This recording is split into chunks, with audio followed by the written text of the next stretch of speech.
Nutri Consciência de hoje, nós vamos conversar com o Dr. Alisson Wagner, que é oncologista. Ele é formado pela UFRN, com residência no Hospital de Amor de Barretos.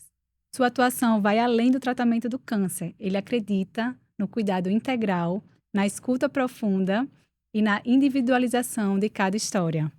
Como preceptor de residência médica, dedica-se a formar médicos mais humanos, mostrando que a ciência e sensibilidade caminham juntas, quando o objetivo é cuidar de pessoas e não apenas tratar doenças. Seja bem-vindo, doutor Alisson. Obrigado, Paula. Obrigado aos Prazer. espectadores, né? Para mim é uma grande honra. Acho que a gente vai ter uma boa debate aqui, uma discussão e aprender conceitos que nós vemos no dia a dia, né? O nosso trabalho. E acho que pode tirar muitas dúvidas, né? Tanto nossas aqui, mas tanto dos pacientes, dos telespectadores também. E se você Isso. tiver alguma dúvida, pode deixar nos comentários alguma pergunta que a gente pode fazer depois Maravilha. Conversar. conversar sobre isso. Perfeito. Doutor Alisson, me diga uma coisa. O câncer, a gente vem vendo um aumento, né, do câncer nesses últimos anos. E o que é que a gente pode pensar na gênese do câncer? Como que ele surge? Como que ele está sendo visto? Então, o câncer, ele, na, os estudos mais clássicos mostram que o câncer vem de uma lesão no DNA, né? Por algum motivo, aquele DNA sofreu um dano e aquela célula vai entrar em modo de sobrevivência, em modo de proliferação e então tem um componente genético forte, isso é bem sabido, e ela vai entrar nesse modo de proliferação desorganizada, desrespeitando a programação normal. Então, a programação de uma célula, a gente diz assim, a gente nasce, cresce e morre. Mas por quê? Porque isso é de uma programação celular. Todas as nossas células têm esse comando: nascer, crescer e morrer. Então, nós nascemos de uma origem, seriam essas células totipotentes, né, pluripotentes, que vão dar progenitores, e depois elas vão se proliferar, células tumorais doentes, anômalas, e essas células, em vez de morrer, que seria a via normal das coisas, elas vão sobreviver, né, e proliferar indiscriminadamente. Agora, é claro que uma dessas células vão morrer também, então muitos tumores exibem necrose ou morte celular, mas a maioria deles está em modo de proliferação infinito, vamos dizer assim. Sim. Então ela cresce sem respeitar a morte, ela invade tecidos adjacentes, essa é uma característica que a gente chama do tumor invasivo ou neoplasia maligna, e ela vai metastatizar, que seria invadir outros tecidos, Sim. porque normalmente uma célula nasce em um tecido, por exemplo, no pulmão, no cérebro, no rins, pâncreas, na próstata, na mama, seriam os tumores sólidos mais comuns. E daí ele vai se proliferando, desrespeitando os limites daquele tecido. Então, por exemplo, um tumor de mama pode invadir e destruir a pele. Isso é Uhum. anormal, é uma fase mais avançada. Ele pode se disseminar para a axila. Isso é anormal. A célula da mama deve ficar na mama, não deve ir para a axila. Sim. E depois pode ir para metástase para vários órgãos. Na mama, então, os órgãos mais comuns seriam ossos, cérebro, sistema nervoso central, pulmão. Sim. Mas pode ir para vários outros lugares também. Então, essas características, elas são anormais. A célula ativa esse modo de sobrevivência, esse modo desesperador. E a gente pergunta por que que uma célula, então, entrou nesse modo? O que fez, o que irritou ela para ela entrar nesse modo, crescer e se desenvolver de forma anormal? Então, nós entendemos que existe uma pressão sobre a célula. Então, a célula, o projeto dela foi se desenvolver de forma normal e equilibrada. Sendo que para isso, né, como uma pessoa, como nós nascemos para crescer de forma natural, equilibrada e organizada e vivermos em harmonia com outras pessoas, que são células também, certo? Uhum.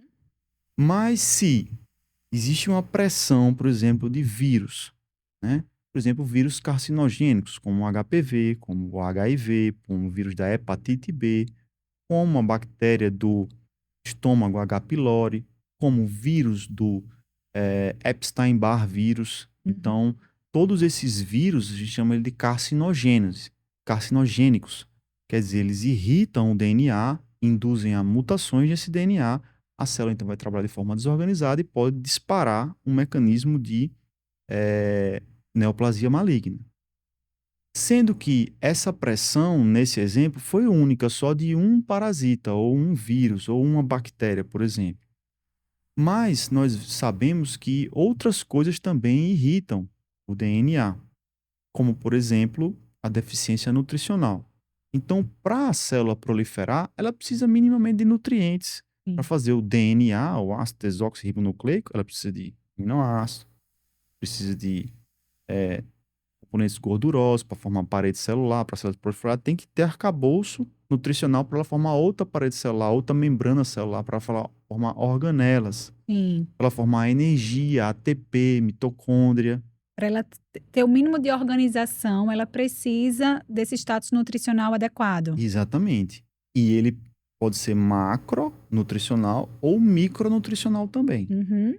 Então, da mesma forma, quando nos alimentamos, comemos os macronutrientes, aí, por exemplo, proteínas, gorduras e carboidratos, mas também adquirimos os micronutrientes, que seriam, por exemplo, vitaminas, minerais, né? Uhum. Substâncias menores, íons, eletrólitos, né? Uhum.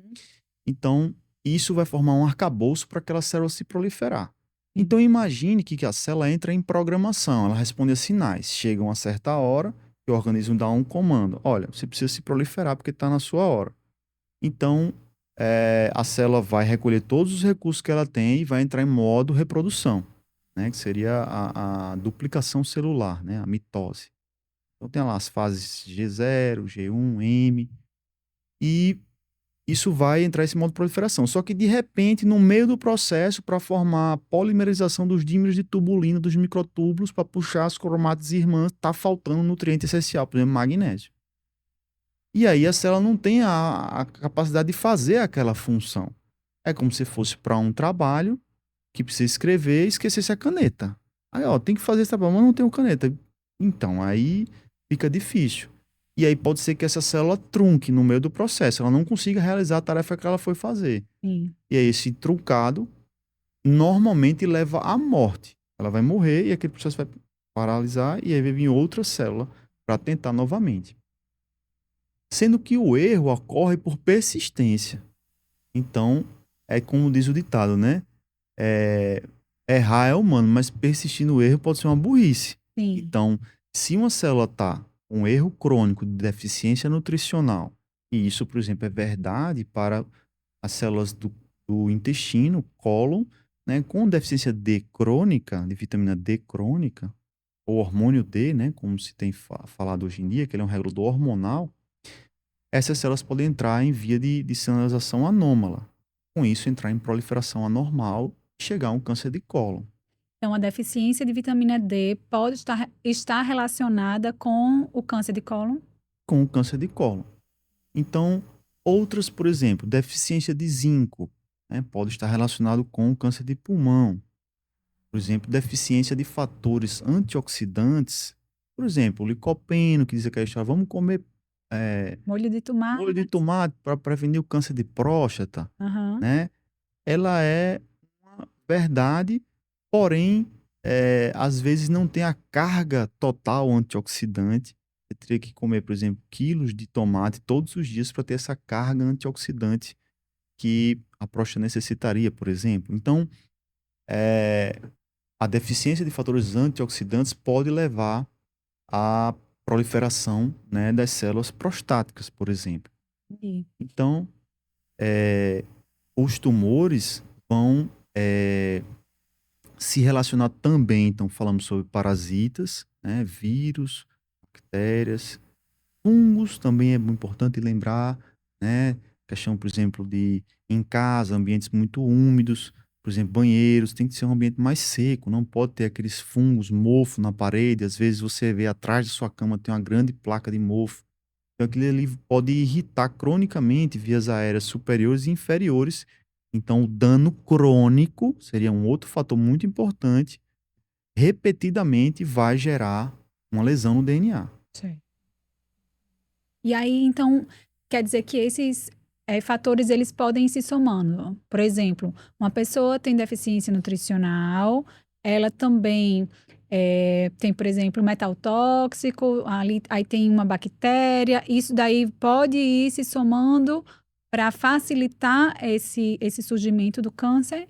Com certeza. Então, essa foi a primeira pergunta que você fez. Por que que no mundo está havendo um aumento da incidência de câncer? Porque a pressão sobre aquela célula vem aumentando. Então, nós atendemos cada vez um grau de desnutrição funcional maior. Então, você vê a pessoa às vezes está eutrófica, mas ela está com déficit, por exemplo, de vitamina C. E aí ela não vai manifestar o escorbuto clínico daqueles viajantes de navios, mas ela pode manifestar uma deficiência imune. E aí a deficiência de vitamina C, deficiência de zinco combinadas, aí sim vão ser um fator carcinogênico, porque déficit nutricional, a célula precisa de carga antioxidante para tamponar espécies reativas de oxigênio, ROS, radicais peroxinitrito. Ela precisa tamponar radicais livres. E quem é que faz isso? É a carga antioxidante. E aí de onde nós adquirimos a carga antioxidante? Da alimentação. Então o feijão, ele tem um pouquinho de vários nutrientes, o arroz também, a carne também, o frango, o peixe, as verduras têm um pouquinho de nutrientes. E todos esses nutrientes, oligoelementos, eles vão somar essa carga antioxidante para eh, gerar proteção dos radicais livres. Então, é importante entender que os radicais livres, eles não são um vilão, porque senão a gente fica assim, radical livre é vamos acabar com todos, mas não tem como, porque o radical livre é como se fosse uma sujeira. Então, para a gente estar aqui, a gente teve que sujar o chão, pisar no chão, a gente teve que suar um pouco, sujar as roupas, a gente teve que comer alguma coisa que não era tão boa assim para o nosso corpo. Então, é, ao usar o sistema, ele vai produzir outras substâncias que não são tão boas assim. Então vem um outro sistema de limpeza, né, que seria os sistemas de genes guardiões, né? P53 é muito relacionado, né? Outros sistemas de tampão eh, de pH, de carga oxidante. Então, isso tampona para voltar ao equilíbrio. Então, nós podemos viver a vida com espécies reativas de oxigênio, mas desde que nós tenhamos uma carga antioxidante para tamponar isso e manter em equilíbrio. Entendi. Deixa eu ver se a gente consegue explicar de uma forma que fique bem visível. Esses radicais livres, essas espécies reativas de oxigênio, elas ficam ali próximas ao DNA da célula, ficam próximas a algumas organelas, Isso, ela e fica, vão pode ficar interferindo no citosol ou no no citoplasma. núcleo, né? No núcleo, ela pode ficar em qualquer lugar. E elas vão interferindo, elas são Produtos do produtos do nosso metabolismo. metabolismo. Vai gerar energia e vai gerar arroz também. E em excesso, elas podem E ir aí ela meio que pode enferrujando essa célula. É isso? danificando a estrutura, por exemplo, o ferro da célula, vamos dizer assim, ela Sim. pode danificar aquilo ali. E os antioxidantes, eles vão ter um papel crucial para ir fazendo essa limpeza Exatamente, desses radicais livres. isso. Então, os antioxidantes de forma natural, né, e de forma equilibrada, Sim. porque senão a gente pode gerar um outro problema, que é você fazer eh, excesso de antioxidantes. Então, foi rodado estudos mostrando que a suplementação de C, zinco, selênio em excesso, em longo prazo, olha o que aconteceu, aumentou o câncer de próstata. Hum. Mas como que a gente está dando antioxidante, que você está dizendo que é o protetor, e isso é que está dando câncer? Sim, porque o câncer é fruto de desequilíbrio. Se a gente pudesse resumir em uma frase, câncer é uma nota de desequilíbrio. O corpo não foi projetado para estar assim. Ele foi projetado para ter uma coisa, equilibrar, ter outra coisa e equilibrar. É como é, o despertar, trabalhar e depois ir dormir. É como o beber água e depois parar de beber. É como o comer, comer, comer, depois ficar cheio e parar de comer. Não foi feito para a gente comer 1 milhão de quilos de coisas e beber 200 litros de água. Não, não, o projeto não é esse. O projeto é usar um pouco o celular e parar de usar. Não ficar torrando, né, toda a energia nisso.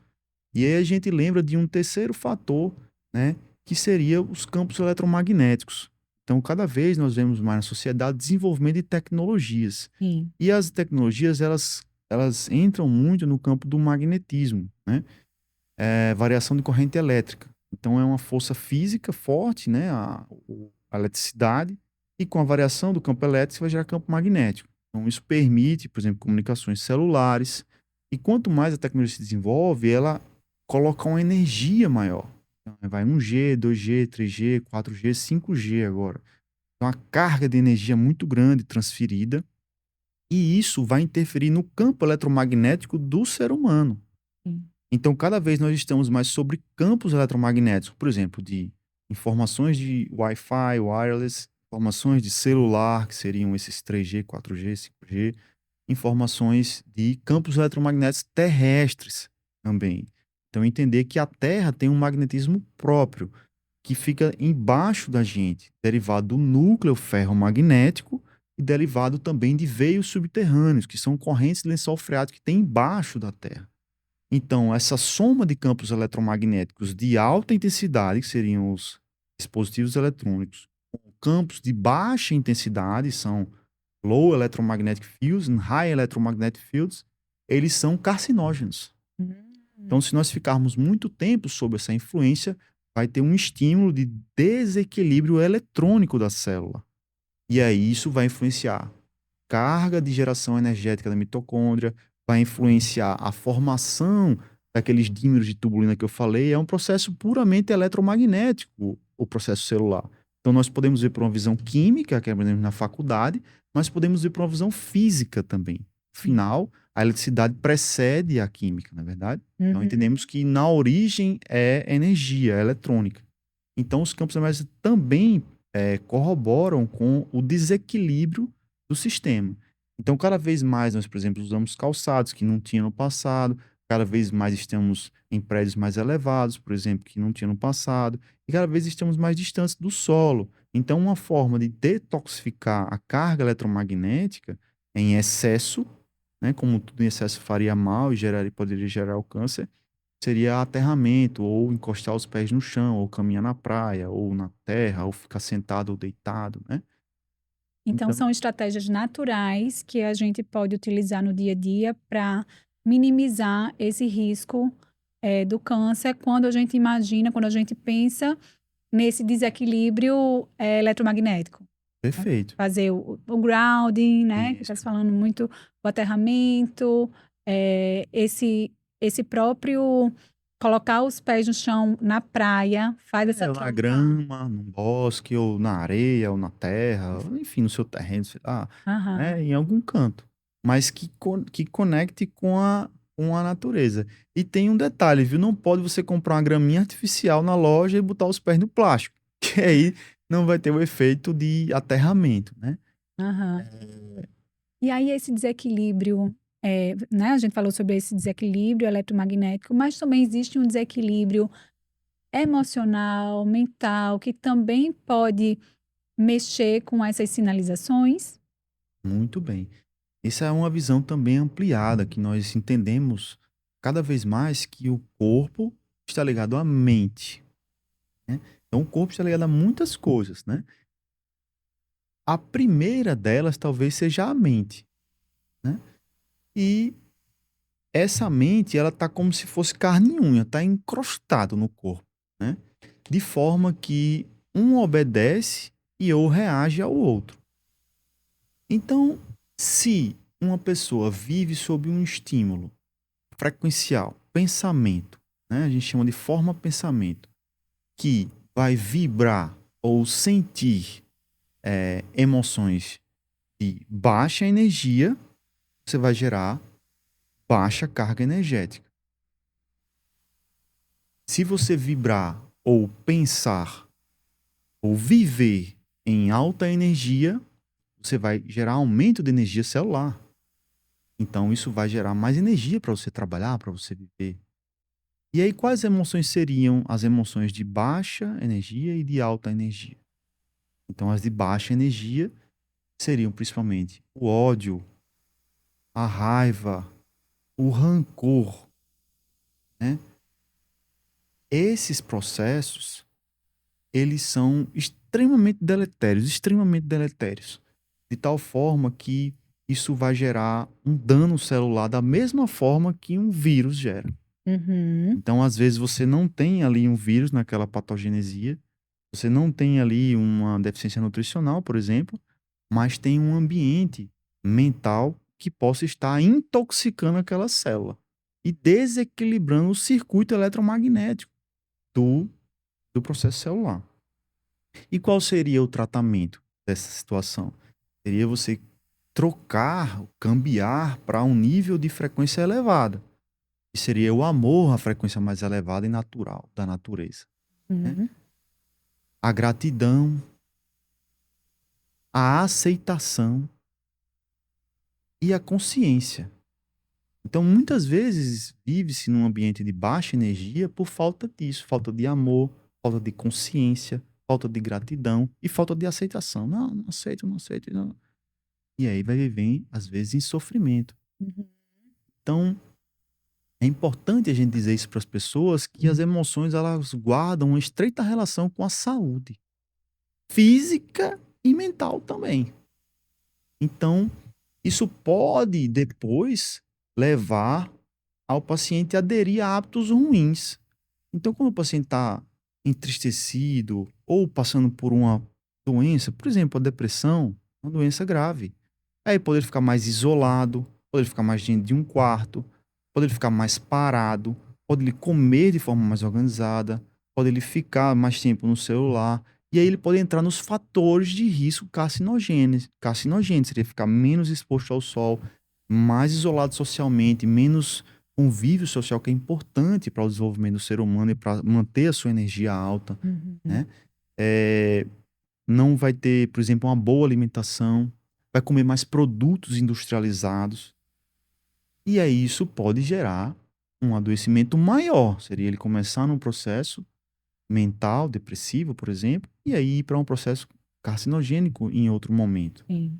Mas tudo depende do tempo. Então, quanto tempo leva para um processo de câncer se desenvolver? Resposta depende. Depende de quanto você pressuriza o sistema. Tá. Né? De quanto Você você fez uma dá. analogia com a pipoca, né? É. Faz aí, me conta aí. É como se fosse colocando estressores nesse milho, nessa pipoca, É. como que é? Então, nesse exemplo, né, um exemplo lúdico para a gente entender. Imagine que um milho, ele é uma célula. E aí está dentro de um forno ou de um micro-ondas, por exemplo. E aí aquela situação vai estressar o milho, vai gerar calor, vai gerar pressão, vai gerar energia, vai estressar aquele milho. Então ele vai começar a balançar, balançar, balançar, e pode ser que chegue uma hora que ele pipoque. E aí quando pipoca, o que acontece? Ele sai espalhando ou indo para outros locais. E no caso do câncer, o que é que seria esses estressores? A gente já falou, mas o que é que seriam esses Então estressores imagine ali? que a gente tem aquela célula que está recebendo carga tóxica de metais tóxicos, carga de dano celular, de dano genético pelos vírus, baixas emoções e campos eletromagnéticos, por exemplo, Deficiência nutricional. deficiência nutricional. Então a gente fala que a célula é um trabalhador igual a gente. Ela precisa ser paga. Você tem que pagar ela com alguma moeda. E a moeda dela, uma delas é nutriente. Então, existe o fator celular.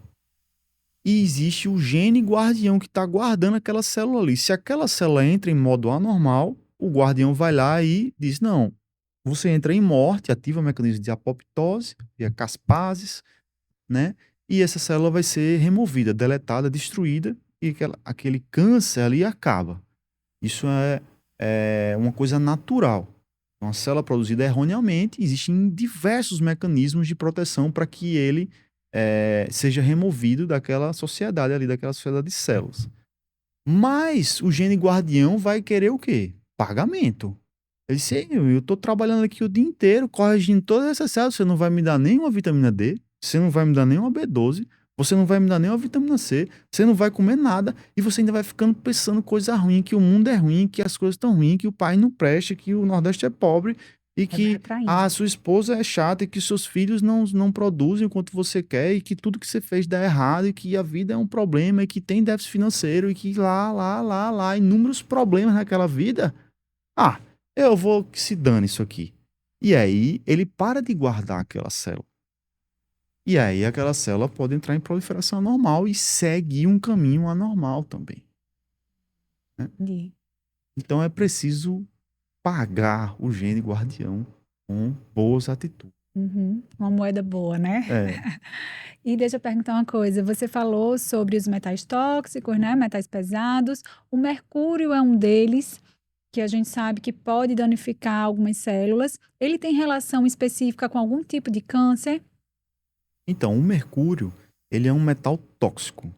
Na categoria da Agência Internacional de Pesquisa em Câncer, a IARC, ela é uma agência francesa que rastreia todas as substâncias, vamos dizer assim, que existem no mundo, né, nesse mundo, na Terra, e vê, né, correlaciona se ela tem algum fator carcinogênico. Então, ela emite um relatório de tempos em tempos, a cada 2 anos, ela faz um dossiê dizendo essa substância ela é carcinogênica com certeza. Ou esse agente, por exemplo, os vírus que eu falei no começo, HPV, HIV, Epstein-Barr, são carcinogênicos. Nós temos certeza que esses vírus são carcinogênicos, dado o histórico, né, das pessoas que já tiveram câncer, as pesquisas e os estudos. E aí existem outras categorias que são provavelmente carcinogênicos ou possivelmente carcinogênicos e outros que não são carcinogênicos. Então, o mercúrio ele está nessas categorias dos carcinogênicos. Sendo que é importante dizer que o que é possivelmente ou provavelmente carcinogênico pode ser carcinogênico daqui a um dia. Veja o tabaco. O tabaco foi criado como não carcinogênico, né? Os nossos pais, avós e bisavós viveram a época lá que fumar era bonito, era legal, era propagandeado, era saudável, né? Naquela época, ninguém sabe como, mas enfim. Hoje vemos problemas que ninguém sabe como, depois a gente vai dizer, ó, que absurdo. Então era não carcinogênico o tabaco. Depois vai dizer, "Ei, tem tendo muito câncer, malformação de criança, tem alguma coisa errada isso aqui. Isso é possivelmente errado. Inclusive vai provavelmente errado. E depois se vê que as pessoas fumando com uma carga muito intensa por muito tempo. Então, quando uma coisa é introduzida na sociedade, por exemplo, um tabaco, uma substância química nova, misturado com outras coisas, né? O cigarro ele é formado de várias coisas. Então, existem mais de 3.000 substâncias ali dentro, misturadas. E são substâncias nocivas que vão lá lesar o DNA, botar a célula para proliferar. Sendo que você precisa dar tempo para isso, né? É como o HIV. Quando foi descoberto, não era carcinogênico. É depois que vai, tá tendo muito capos aqui. Tá tendo muito linfoma. HIV, então ele é carcinogênico, o vírus do HIV. Por deprimir o sistema imunológico. Por deprimir o sistema imunológico. Então, e o sistema imunológico também que tem que estar alto para fazer essa guarda, né? Essa P53, para ele avaliar, para fazer o sentinela ali, né? Sim. E aí, hoje, por exemplo, o tabaco é unânime. Até se você perguntar pra pessoa que fuma, ela vai dizer, não, eu sei que isso dá câncer, mas eu não consigo parar. Existem outros mecanismos que eu preciso fumar para resolver algumas questões. E a gente tem que entender e respeitar isso, não estigmatizar ou criminalizar. Você é um sem futuro, só faz fumar o dia inteiro. Então tem que ter um pouco de cuidado, mas acolher essa pessoa que está sofrendo com um fator carcinogênico, por exemplo, pessoa que se alimenta mal. Por exemplo, pessoa que se alimenta de nitratos. Os nitratos são carcinogênicos. Eles podem estar na água. A gente pede para que os órgãos sempre monitorem o nível de nitrato seja o mínimo possível, né? Eles estão nos alimentos industrializados da categoria dos defumados, os embutidos. Mas lembre que os embutidos não necessariamente são defumados. Defumados é aquele que passou por processo de defumação. Ele recebe fumaça, seja ela vaporizada ou seja ela líquida. Você pega, por exemplo, um presunto apresuntado, um bacon ou um salame, uma mortandela. Ela pode ser defumada para ficar, às vezes, mais gostosa para algumas pessoas. Uhum. Ficar mais salgada, por exemplo. Então, às vezes, defumação também entra a salgação de forma excessiva. E isso vai lesar o endotélio do estômago. Então, essa substância é sabidamente carcinogênica, nitrato, né? E também vai influenciar essa alimentação de forma inadequada, vai influenciar, por exemplo, pH de estômago, em vez de ser ácido, vai se tornar básico. E aí, H. pylori, que é um organismo comensal que vive com a gente, é como fungo. O fungo está aqui na gente, a bactéria está aqui lotada na nossa pele, na boca, então bactéria com força no intestino. Logs a mais, 3 logs a mais no intestino. Então, isso pode desequilibrar o pH e aí proliferar o H. pylori e aí ele formar um linfoma de estômago ou um adenocarcinoma gástrico. Então, essa visão é que é mais interessante de entender, né? Então, o H. pylori, ele gosta desse ambiente mais básico. No No estômago, né? estômago, né? A gente precisa de um ambiente mais ácido mesmo para evitar, Sim, inclusive para digerir bem, né? e isso, para digerir bem os nutrientes, Exatamente. absorver. Então, essa IARC, então quem quiser ter acesso a esse dossiê, esse documento, mande nos comentários que a gente pode mandar para vocês verem quais são substâncias carcinogênicas. Então, daí nós temos o mercúrio, nós temos o chumbo, nós temos xenoestrógenos, que é muito comum nas maquiagens das mulheres. Então, prefira aqueles produtos que têm free, né, que é livre de mercúrio, livre de metais pesados, livre de alumínio, livre de chumbo, para que, às vezes, por exemplo, o chumbo ele é um impregnador muito forte, então muitas tintas elas são com chumbo, para ela ficar mais bonita ou mais impregnada, para ela durar mais. Batom 24 horas, líquidozinho Exatamente. chumbo. Isso. Então, aquilo você vai passar no lábio, vai entrar em contato. E esses metais pesados, eles têm um mecanismo de magnificação trófica, que seria ser acumulado na cadeia alimentar. Então, o mercúrio é uma substância que vem, por exemplo, a gente conhece o mercúrio dos termômetros, o mercúrio das amálgamas dentárias e também o mercúrio que é usado no garimpo. Então, no norte, né, na região ali norte, Manaus, tem alguns pacientes de lá. Então, paciente do norte já pede mercúrio, já não tem nem conversa. E aí, invariavelmente, dá alto, né? E aí, esse mercúrio, ele vai entrar no ecossistema, na água. E aí, aquela micropartícula, o fitoplâncton, bem pequenininho, vai entrar em contato com aquilo e o mercúrio vai depositar lá. Sendo que o camarãozinho que comer aquilo ali, ou o crio que comer aquele fitoplânctonzinho, vai acumular mais mercúrio, porque um criozinho come um monte de fitoplânctonzinho. Mas aí depois algum peixe vai comer o camarãozinho. E aí esse peixe já vai acumular mais. Sendo que a gente tem peixes desse tamanho e tem peixes desse tamanho. Então, a magnificação trófica é um processo biológico, estudo em aulas de biologia, que ele vai acumulando na cadeia alimentar. O último que come é sempre o que come mais. É o que vai ter mais mercúrio. Exatamente. Então, vem o peixão. Então, os peixes como cação, como meca, como os peixes grandes, né? Atum, né? Todos eles vão ter uma carga de mercúrio maior. E aí, quem é que come o peixe? É o homem. Então, no homem que vai receber a carga maior. Então, a gente pode dosar no sangue e ver a carga de mercúrio de uma pessoa, né, feito no laboratório, ou pode dosar mercúrio na urina também, para saber quanto está sendo excretado. Lembrando que o índice normal de mercúrio no corpo é 0, porque coisa ruim a gente quer 0, né? Pode ter um pouquinho, pode. Mas o normal é que não tenha. E que isso seja eliminado. Então, para pacientes que têm intoxicação por metais pesados, seja eles chumbo, por exemplo, peguei uma vez um pintor, né, o pintor tem que dosar chumbo, o cara trabalha com tinta, é reexposição ocupacional. E aí ele pintava lá e teve um câncer, não me lembro qual. Mas não importa, porque assim, o metal pesado, ele não é necessariamente direcionado, por exemplo, para um certo tipo de câncer. Mas ele pode se depositar em um tecido. Por exemplo, o chumbo tem tropismo para osso. Então, ele poderia gerar danos ósseos, osteoporose, doenças do tecido ósseo por intoxicação por chumbo, né? O plumbismo. Já o mercúrio, ele é um metal pesado trópico para o sistema nervoso central. Ele vai se dissolver em gordura. Então, nosso cérebro, né? As suplementações de ômega 3, né?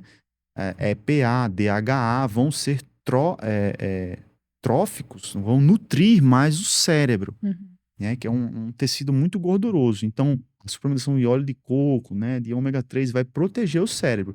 Já a intoxicação com mercúrio vai danificar os neurônios e aí podem estar implicados em doenças neurocognitivas ou neuropsíquicas. Haja vista aqueles casos de altíssima intoxicação de mercúrio no norte, algumas vilas de índios, de pescadores, faziam a bateia, né, para eliminar o ouro daqueles materiais, daquelas pedras, e aí usa mercúrio para dissolver e ele pega só o ouro, mas aí nesse processo ele acaba entrando em contato com o mercúrio e pode gerar doenças neurocognitivas ou neuropsíquicas. Quais seriam os principais sintomas? Então, o primeiro seria alteração comportamental. Então, você conhece muito bem uma pessoa e diz, essa pessoa não está normal, ela está diferente, ela está agindo de forma diferente. Então, isso é uma alteração neurocomportamental. Pode ser, é, pode aparecer mais como ansiedade ou dificuldade de concentração ou memória, Pode, questões cognitivas aí. são alterações neuronais, todas essas, né? Alterações do psiquismo, alterações de depressão, né? Uhum. Olha, um caso que vale a pena citar, por exemplo, paciente que entrou em surto, né? E aí você vai ver na história clínica, o paciente fez uma pintura na casa dele recentemente. E aí mexeu com muitos produtos químicos. Eu não estou falando só da tinta, mas de solventes, aquelas lixas, vai inalar produtos, vai entrar em contato com a pele. Então isso vai entrar uma carga tóxica muito grande, pode então gerar um dano neuronal e o paciente surtar. E aí depois de um certo tempo ele se recupera. Mas como? Porque o organismo tem os sistemas de detox, tem os sistemas de tamponamento, tem os sistemas de reparo. Ele vai tomar água, ele vai comer alimento e o sistema vai tender a se organizar depois. E com isso ele pode curar desse surto, né? Sim, sim. Então, às vezes, a equipe da psiquiatria não consegue ver um pouco isso. Às vezes acha-se que é idiopático, não tem causa aparente. Mas, na visão que vemos estudando, né, visão ampliada, tentando entender os vários mecanismos, nossa, como existem mecanismos que a gente não conhece ainda da saúde e também das doenças, né? Sim. E no caso desses pacientes, por exemplo, com metais tóxicos, né? O que é que se pode fazer? Então, existe o sistema de detoxificação, que já é próprio do corpo, o próprio organismo ele vai tender a eliminar esses metais, mas mesmo assim a gente vê, quando a gente pega ali os exames, vê que ainda podem estar altos, né? Então, tem alguma coisa que possa ser feita via oral, injetável? Como que são esses tratamentos? Muito bem. Então, a quelação de metais pesados é um tratamento que nós fazemos de forma habitual, né? É importante lembrar que a principal forma de tratamento é não entrar.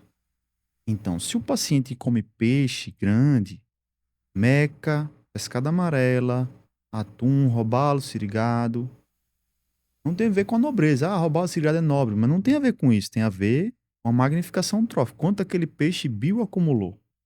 E na nossa costa aqui do Nordeste, comemos muito peixe. E nós dosamos e vemos isso comum na população. Níveis de mercúrio alto, máximo é 10 no exame hoje. Isso já foi um pouco maior e tende a ser cada vez menor. Os cortes, por exemplo, na Europa é um valor um pouco menor, que é aceitável. Uhum. Então, vemos no exame de sangue níveis que parecem de um garimpeiro. Então, eu peguei um paciente que era pescador, daqui da costa do Nordeste, né, da praia, e aí ele com um câncer. E aí eu disse, não, você faz o quê e tal? Não, eu sou pescador, sou um cara saudável, magro, faço atividade física, tenho uns bons pensamentos, vivo na praia. Como é que tem esse câncer? Então, de novo, a gente volta para investigar. Mas como é a sua rotina? Não, eu passo o dia comendo peixe. Ah, peixe, que esse peixe grande é muito bom, é muito gostoso. Ah, tá certo, vamos dosar mercúrio. E aí o máximo é 10 no exame laboratorial. O dele veio 100. Então a gente olha, poxa, essa pressão aqui nessa célula tá muito grande. Tá empatando o impedindo o metabolismo celular energético. O metal pesado está atrapalhando aquele funcionamento celular. Então aquela célula pode entrar em vias erradas. Ou aquele metal tóxico pode lesar diretamente o DNA. E isso gerar um câncer. Então é importante sempre a gente tratar o câncer, mas tentar entender também os mecanismos pelos quais ele gerou a toxicidade. Uhum. Mas vamos falar sobre formas de remover. Então, a primeira forma é não entrar. Então, nesse caso, eu pedi para ele parar de comer esses peixes. A gente poderia comer peixes pequenos, por exemplo, sardinhas, por exemplo, tilápias, que são de rio, por exemplo, peixes com um tamanho menor. né? É, por exemplo, um tamanho de um braço, assim. Uma ciobinha pequena, um Ciobinha dentão pequena, pequeno. isso, pequeno, né? Porque, de novo, tem a ver com o tamanho mais do que com a categoria do peixe, né? A outra forma seria ativar formas de detoxificação naturais. Porque até hoje ninguém sabia disso, não é verdade? Uhum. Então, como é que se detoxifica metal pesado? É suor, a via primária de detoxificação. A maior forma de eliminação de mercúrio do corpo é pelo suor. Então, disse que a atividade física evita o câncer ou previne o câncer. Uma das formas, existe assim 1 bilhão de formas disso evitar o câncer, mas uma delas seria aumentar a excreção de metais tóxicos. Aí a gente excreta chumbo, mercúrio, produtos tóxicos de maquiagem, produtos tóxicos do tabagismo, produtos tóxicos da poluição ambiental das cidades que vivemos. Tudo sai ali pelo suor. Então quer dizer que suar, fazer exercício físico é uma das maneiras de se evitar o câncer. Isso, isso. Suar, então, tem várias formas. Seria atividades físicas ou saunas ou alguma forma, né, de suar, né, de uma forma que seja saudável, né? Então, a outra forma seria o aumento da ingesta de água para ativar a via renal, de você urinar, né? A outra forma seria a alimentação saudável para regulação do intestino, porque muitos produtos que estão entrando tóxicos vão ser excretados pelas fezes.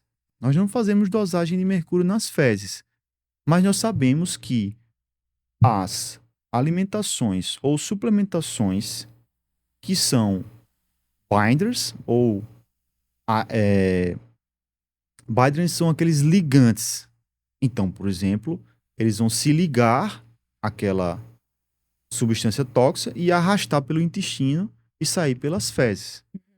Quais, por Então, exemplo? por exemplo, para a quelação de metais pesados, a gente sabe que a clorela é um potente detoxificador. Sabemos que o coentro, aquele que nós usamos na comida, ele é um potentíssimo varredor de metais pesados.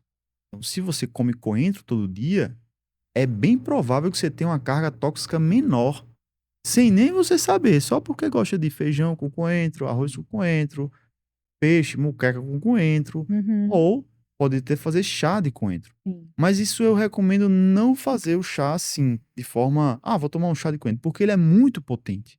Ele é muito potente. E aí pode gerar recirculação de metal pesado. Então, já vimos paciente tomando doses excessivas de coentro, pode ser em tintura, gotas, ou pode ser em Forma de chá. de forma de chá, ou pode ser também em forma de alimento, né? Comer o coentro mesmo. Uhum. Então já vimos, por exemplo, pacientes tomando tintura de coentro, a dose gerida mínima, 1, 2 gotas, mas 1, 2 gotas mesmo, isso é para mobilizar aquilo ali. Então o paciente tomando 30, 40 gotas de coentro, começou a entrar alteração neuropsíquica, neurocognitiva, alterações, agressividade, é um outro sintoma neuropsíquico importante, agressividade, irritabilidade, isso são alterações mentais. Então, Relacionadas aos metais tóxicos. relacionados aos metais tóxicos. E aí pode que o tratamento que você está fazendo pode recircular aquilo ali. Então, nesse caso, o paciente, eu disse, olha, você não está fazendo a coisa certa. Você teve essa orientação aí, eu recomendo você suspender imediatamente o coentro. Porque estava mobilizando muito metal tóxico no caso dela. E aí, com mais ou menos uma semana, ela começou a voltar ao estado natural dela, essa pessoa. E aí, depois, fizemos o tratamento de forma mais adequada. Então, resumindo, primeiro é cortar a entrada. Se é tintura, usar EPI. Se é maquiagem, usar metal tóxico free, que não tenha na composição. Procure no mercado que você vai achar. E se for, por exemplo, mercúrio dos peixes, né, chumbo e tinta, usar EPI, né, metais, maquiagens, evitar esses que tenham metais. E depois ativar vias de excreção. Suor, xixi e cocô. Depois, fazer o uso de alguma substância que seja detoxificante. Mas isso deve obrigatoriamente ser orientado por um profissional de saúde. Pode ser médico, nutricionista, que saiba passar as formas e as fórmulas de forma adequada para que o paciente tenha sucesso. Então, nós temos casos documentados que o mercúrio estava níveis muito altos. 100 eu já peguei, 70 já peguei, 30 já peguei, 10. E hoje eu tenho o exame documentado 00. Esse é o valor normal, né? Maravilha.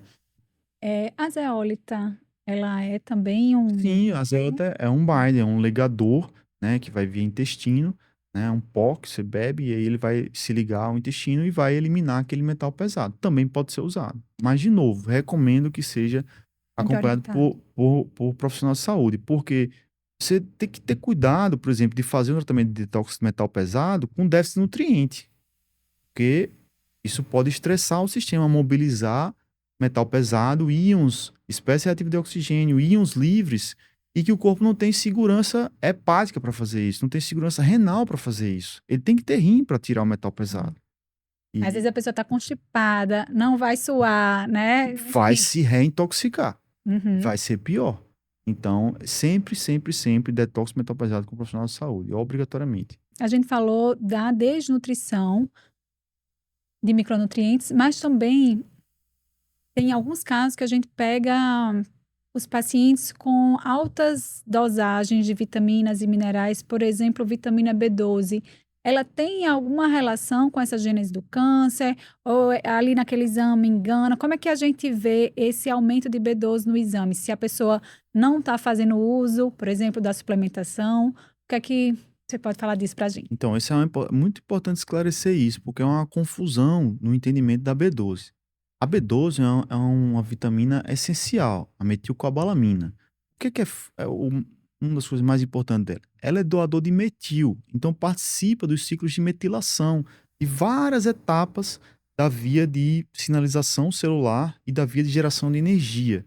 Então, se ela participa de vias de geração de energia e de vias de tamponamento elétrico por radical metil, CH3, se está em déficit, você pode deixar o gene guardião desabastecido. Então, a deficiência de B12 pode impactar o sistema imune e, com isso, ser implicado na gênese do câncer, O gene guardião é aquele que faz o quê? que protege o DNA ou remove aquelas células que estão de forma equivocadas ou entrando em processo de proliferação anormal. Então, ele vai guardar aquelas células para mantê-las no estado de organização e ordem. Uhum. Bom, mas então deveríamos manter um nível de B12 de novo no equilíbrio. Lembre que a palavra-chave seria câncer é um desequilíbrio. A carência vai fazer mal. Mas e o excesso? Então vemos que alguns estudos, alguns trabalhos mostram que a hipervitaminose B12 tem correlação com câncer. Mas é preciso entender que seria a hipervitaminose de forma não suplementada. Então, um paciente que não toma B12, um paciente que tem uma idade mais avançada, um paciente que não absorve B12 por hipocloridria, ou um paciente diabético que toma antidiabéticos orais e diminui a absorção da B12, paciente que nunca repôs B12, paciente obeso que come muitos produtos industrializados que não são suplementados com B12, alguns são, outros não são. Então, todos os cenários mostram que ele não toma B12, não absorve B12, não entra B12 no sistema dele. E aí você está fazendo uma avaliação de rotina, um check-up, e aí vê uma B12 maior que 2.000. Isso aqui está errado. E aí, o que você deveria fazer? Checar se esse paciente não tem câncer. Possível ele ter câncer, certo? Então, eu que sou nutricionista, quando vi um exame assim, Primeira encaminho. coisa, você tem que perguntar se o paciente está tomando B12. Uhum. Porque é muito comum, a B12 é vendido na farmácia de forma livre, qualquer pessoa pode tomar B12, autossuplementar. Não recomendo fazer isso, mas pode ser feito. O paciente compra um comprimido e toma B12, sublingual, pode ser injetável, pode ser venda livre, não é controlado. Às vezes tem até alguns suplementos que já vêm, né? Por exemplo, às vezes algumas proteínas, né? Isso. Proteínas veganas vêm suplementado, às vezes multivitamínicos. Essa é a causa mais comum de hipervitaminose B12. O paciente, vou tomar o meu azulzinho aqui, aquele comprimidozinho de A a Z, não sei o quê. Um de farmácia qualquer, polivitamínicos, sempre tem B12. E às vezes os pacientes tomam muito aquilo lá. E aí vai entrar no excesso. Então esse excesso da B12 seria carcinogênico? Na minha visão, não. Uhum. Né? Seria na situação de hipervitaminose B12 não suplementada, aí sim você deveria rastrear de câncer. Não significa que a pessoa tem câncer, você tem que investigar um pouquinho para entender. E aí vai ver tomografias, endoscopia, colonoscopia, procurar se o paciente tem câncer ou não. E aí a gente encaminha para um oncologista, não Sim, faz o alarde, só encaminha, sim, claro, né, né? para investigar. Porque às vezes pode ser um suplemento que o paciente nem sabe que toma. Então, às vezes ele toma um pozinho, um pré-treino. E você toma alguma coisa? Não, tomo nada. Às vezes o paciente malha, toma um pré-treino, tem B12 lá, dá alta. Aí você diz, não, isso aqui é só um excesso dessa substância. Tenta trocar esse pré-treino, tenta diminuir um pouco porque está em excesso. Isso aqui não vai gerar um mal, mas está em excesso no teu corpo. Pronto, não precisa de muito alarde também nisso não. Ok. Voltando para aquela questão anterior, o EDTA também é utilizado via endovenosa Sim. para reduzir Outra forma de metástase. detoxificação de metais pesados seria o EDTA. Então, falando das formas orais, o EDTA é uma forma venosa, né? O EDTA de sódio ou de cálcio, ele pode ser usado de forma venosa para se ligar, né? Um binder também, só que sanguíneo, vai se ligar a um metal pesado e aí vai ser excretado por via renal. Então, podemos usar o EDTA. Existem outros produtos também no mercado, o DMPS, né, pode ser usado venoso. Sendo que para fazer isso precisa ser em um ambiente seguro, né, um profissional que tenha experiência para fazer quelação de metal pesado venoso, tá certo? Entendi. Nós Ele seria fazemos. mais rápido do que ou Ele não? seria, ele seria mais rápido, sim, mas ele conseguiria remover de forma tecidual mais profunda, né? Porque ele vai entrar e se difundir pelos tecidos, as gorduras, né? Que a gente entende que o metal pesado não vai ser muito disso, por exemplo, mercúrio vai estar muito dissolvido nas gorduras, então ele vai entrar lá e vai remover. Então, poderíamos dizer um pouco mais eficiente, um pouco mais eficaz. Eficiente seria chegar em menos tempo, eficaz seria a chance de conseguir zerar aquele metal pesado, né? E isso pode ser feito, nós fazemos com segurança na clínica, né? Um ambiente controlado, seguro, temos bastante experiência, né? Fazemos a suplementação de outras coisas para evitar que o paciente tenha algum efeito colateral relacionado ao tratamento. Então, todo tratamento que for fazer, você precisa ter um profissional lhe ajudando, lhe orientando, que tem experiência naquilo ali. Se não, é melhor você não fazer, não fazer. Tive um paciente e ele estava fazendo relação metal pesado com outro profissional, e aí o profissional não fazia as coisas assim, todas que poderiam ser feitas, e aí o metal pesado alto subindo, 35, paciente jovem, né? Paciente jovem, 35 de mercúrio, né? Um paciente com 40 anos de idade, né? Fazendo consultas online, queria tirar algumas dúvidas e a pessoa não era acessível, às vezes precisava de algum suplemento extra, não estava sendo monitorado, acompanhado. Então, nos programas de acompanhamento, nós conseguimos pegar bem isso aí. Então, fazemos durante um tempo maior, 3, 6 meses mínimo. Vocês acham que, vou tomar uma coisa aqui e ele vai acabar o mercúrio. Não. Se ele está impregnado, você tem que ir limpando devagarinho, né? Ok.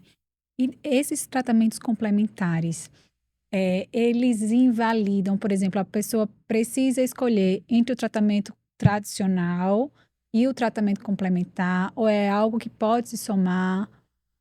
Enfim, como que é isso hoje na oncologia com essa visão mais ampla? Muito bem, excelente pergunta, Paulo. A oncologia, então, ela existe em protocolos, guidelines, orientações de tratamento. Então, a medicina e a ciência desenvolveu o tratamento, por exemplo, do câncer de próstata, de forma a fazer cirurgia nos casos iniciais, radioterapia nos casos indicados e hormonoterapias nos casos avançados. Hormonoterapias injetáveis, hormonoterapias orais, até quimioterapias, mais recentemente terapias nucleares, que são bem interessantes em casos refratários, né? O papel do lutécio, né? Tem essa questão. Então, o desenvolvimento, por exemplo, um exemplo do câncer de próstata, ele foi feito isso ao longo de vários e vários anos. Ele dá um tratamento muito bom hoje em dia. Sendo que, em alguns cenários, por exemplo, o melhor tratamento é observar e aguardar. Então, pegue um homem de 60 anos que vai à consulta de rotina com o seu urologista, faz um PSA e dá 6. E aí ele faz o toque, vê uma alteração no toque retal, pede uma ressonância e vê um pequeno nódulo de 0,5 centímetro. E aí ele faz uma próstata crescida. E aí hiperplásica. E aí ele faz a biópsia e vem um adenocarcinoma de próstata, um câncer de próstata. Sendo com 12 fragmentos que foi escaneada a próstata, só um deles tem o câncer. Naquele nódulinho de 0,5 centímetros, 5 milímetros. E esse nódulo tem, desse pedaço que foi tirado de um fragmento, apenas 5% desse fragmento tem a neoplasia invasiva. E o Gleason, que seria a agressividade desse tumor, é baixo, 3+3, a SOP1, nota 6. Então a gente categoriza isso como um paciente de baixo risco de desenvolvimento da forma avançada do câncer de próstata. Então, nesses casos, o melhor tratamento padrão pelo guideline seria watch and wait. Observe e aguarde. Mas quanto? Então, aí você vai acompanhar esse PSA ao longo de tempos, anos, vai repetir biópsias depois de alguns anos, tempos. Eu tenho pacientes assim que foram acompanhados durante, às vezes, 2, 3, 5, às vezes até 10 anos. Por quê? Porque esses cânceres de próstata entram na categoria dos cânceres de próstata não letal. Então, o paciente vive com aquilo, mas às vezes não morre daquilo. Ele morre de um acidente, aos 65 anos, ou ele morre de um infarto aos 69 anos, e às vezes ele chega aos 70 anos e o câncer de próstata está lá com PSA 6, 7, 8 e a próstata hiperplasiana. Então, às vezes, ele tem um PSA mais relacionado à hiperplasia e menos relacionado ao tumor. Então, pode ser feito algumas medicações para tentar baixar esse PSA, mas isso é uma coisa um pouco difícil. Não existe assim, ei, remédio para baixar PSA. Não é assim muito bem disponível. Mas se pegamos um paciente desse que o tratamento convencional, tratamento padrão, o melhor tratamento é observar. E dizer, olha, você só precisa observar, não precisa fazer mais nada. Aí a gente, com a nossa visão hoje, olha e diz, nossa, mas está faltando alguma coisa. A parte complementar, né? Então, comecemos pela nutrição. Um paciente desse, com esse câncer de próstata inicial, pequeno, vamos ver se ele não está comendo alimentos que influenciam o crescimento dessa próstata.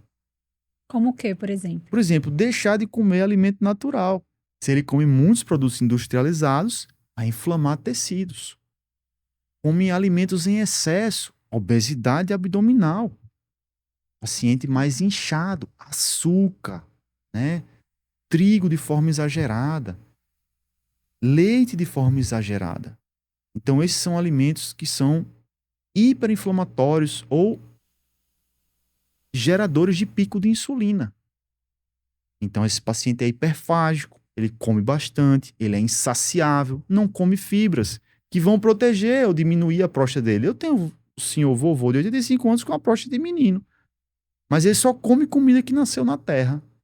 Eu digo assim, se você pegar um biscoito e enterrar, ele vai dar biscoito? Não, então não coma. Ah, maravilha. Você tem que comer alguma coisa, se você enterrar vai dar alguma coisa, né? Ou então assim, um produto animal também, um peixe, um ovo, uma carne, alguma coisa assim, né? Então, a nutrição seria muito importante. Mas sabemos que tudo que serve para tratamento, muitas vezes serve para prevenção.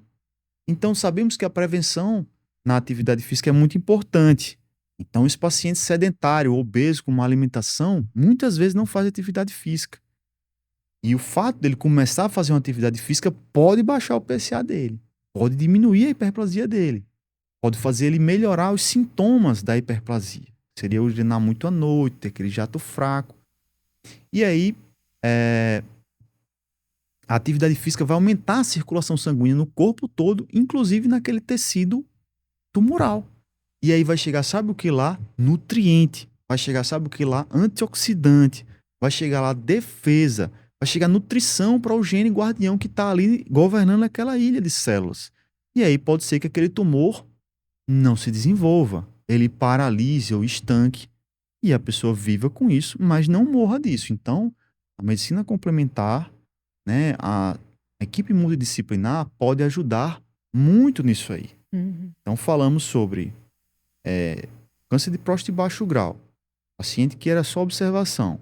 Começamos um programa nutricional. começamos uma atividade física. E uma coisa muito importante que esquecemos é da boca. Então, revisar a boca dos pacientes, ver se o paciente tem má higiene oral, se o paciente já perdeu dentes. Muito difícil chegar com 60 anos e não ter perdido nenhum dente. E se perdeu o dente, alguma coisa teve ali. Ou não cuidou direito, ou não escovou naquela hora, ou não passou fio dental, ou não tinha hábitos alimentares, ou consumia muito produto industrializado, né? Então, a alimentação natural, a alimentação, por exemplo, indígena, crudivorista, frugívora, rica em frutas, verduras, vegetais e legumes, ela não provoca cárie. Ela não danifica o tecido do esmalte dentário. E então, a saúde bucal é boa. Então, as bactérias na boca são boas. Já os pacientes que comem alimentos industrializados, eles vão ter mais danos às mucosas, às gengivas, aos tecidos odontológicos. E com isso vai gerar pequenas feridas, que o paciente vai sangrar um pouco o dente, ou às vezes vai infeccionar a raiz do dente, vai fazer um canal. Então isso mostra pra gente ter uma má higiene naquele dente. Ou o paciente tem implante, quer dizer, já perdeu o dente, já teve que botar outro. Às vezes rejeição de implante, quer dizer, periodontites. É muito importante. Então essa inflamação da mucosa oral vai ser tanto inflamação crônica de baixo grau, que isso é um fator importante na oncologia, é um dos fatores origem da oncologia, é a inflamação crônica de baixo grau. Vai modificar a microbiota oral, vão desenvolver bactérias patogênicas, e a gente falou de uma bactéria patogênica do estômago, mas existem outras bactérias que são patogênicas dentárias e aí podem entrar no sangue, quando você escova e sangra um pouquinho, o que é que você fez? Você abriu um espaço para a bactéria entrar. Então não é normal se você está escovando, está saindo sangue. Isso é prevenção de câncer, tem que ir no dentista, tem que estimular hábito saudável.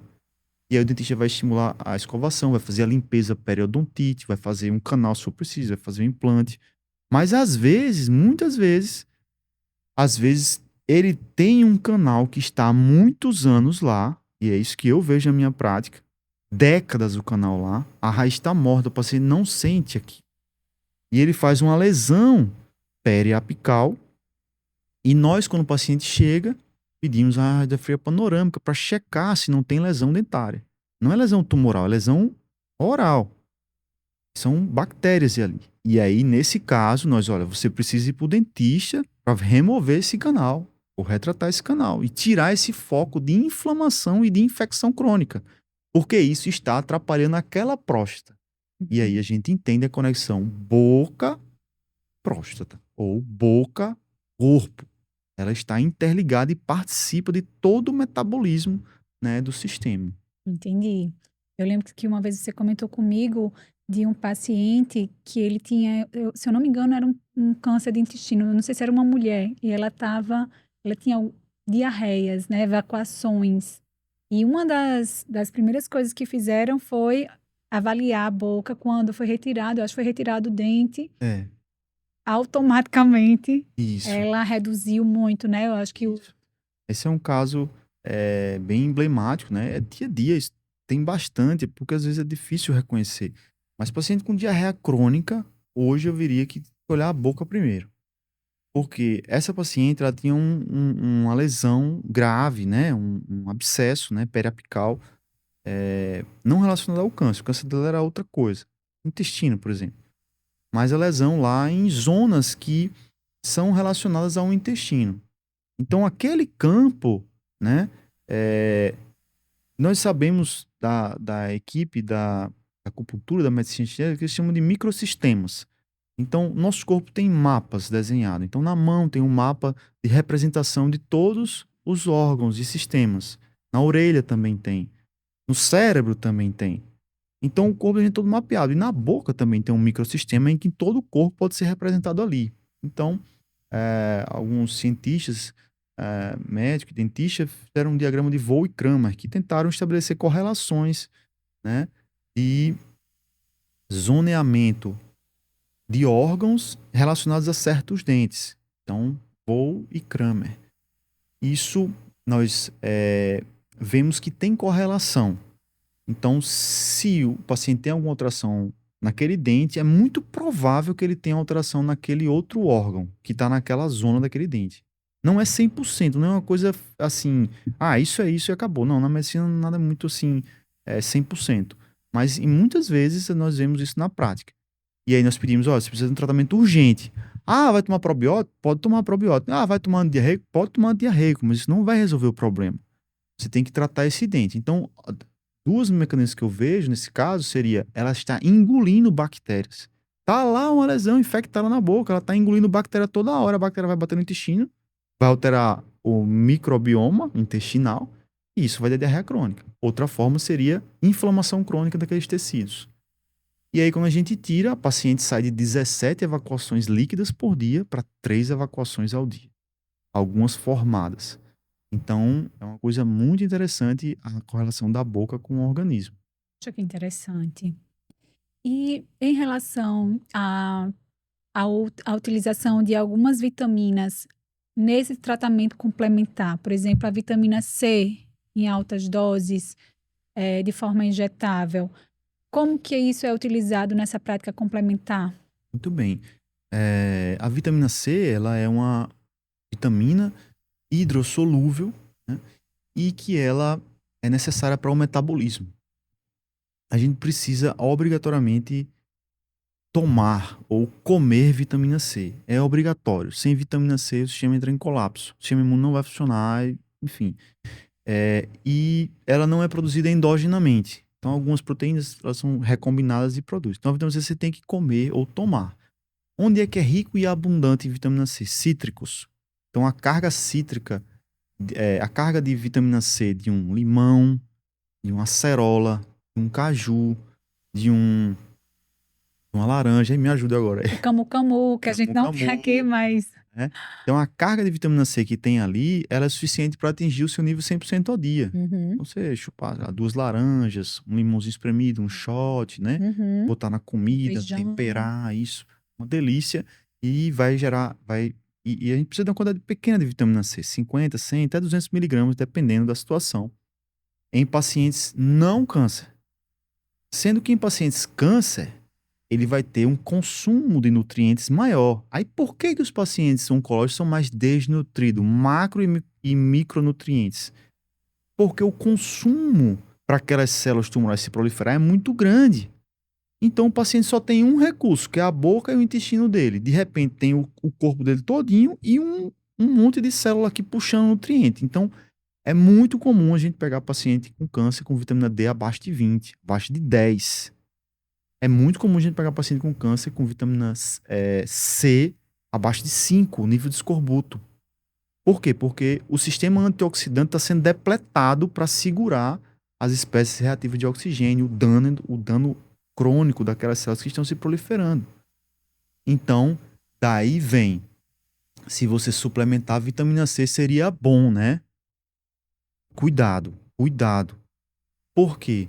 A vitamina C é antioxidante e esse paciente com câncer muitas vezes está fazendo tratamento oxidante com quimioterapias ou radioterapias.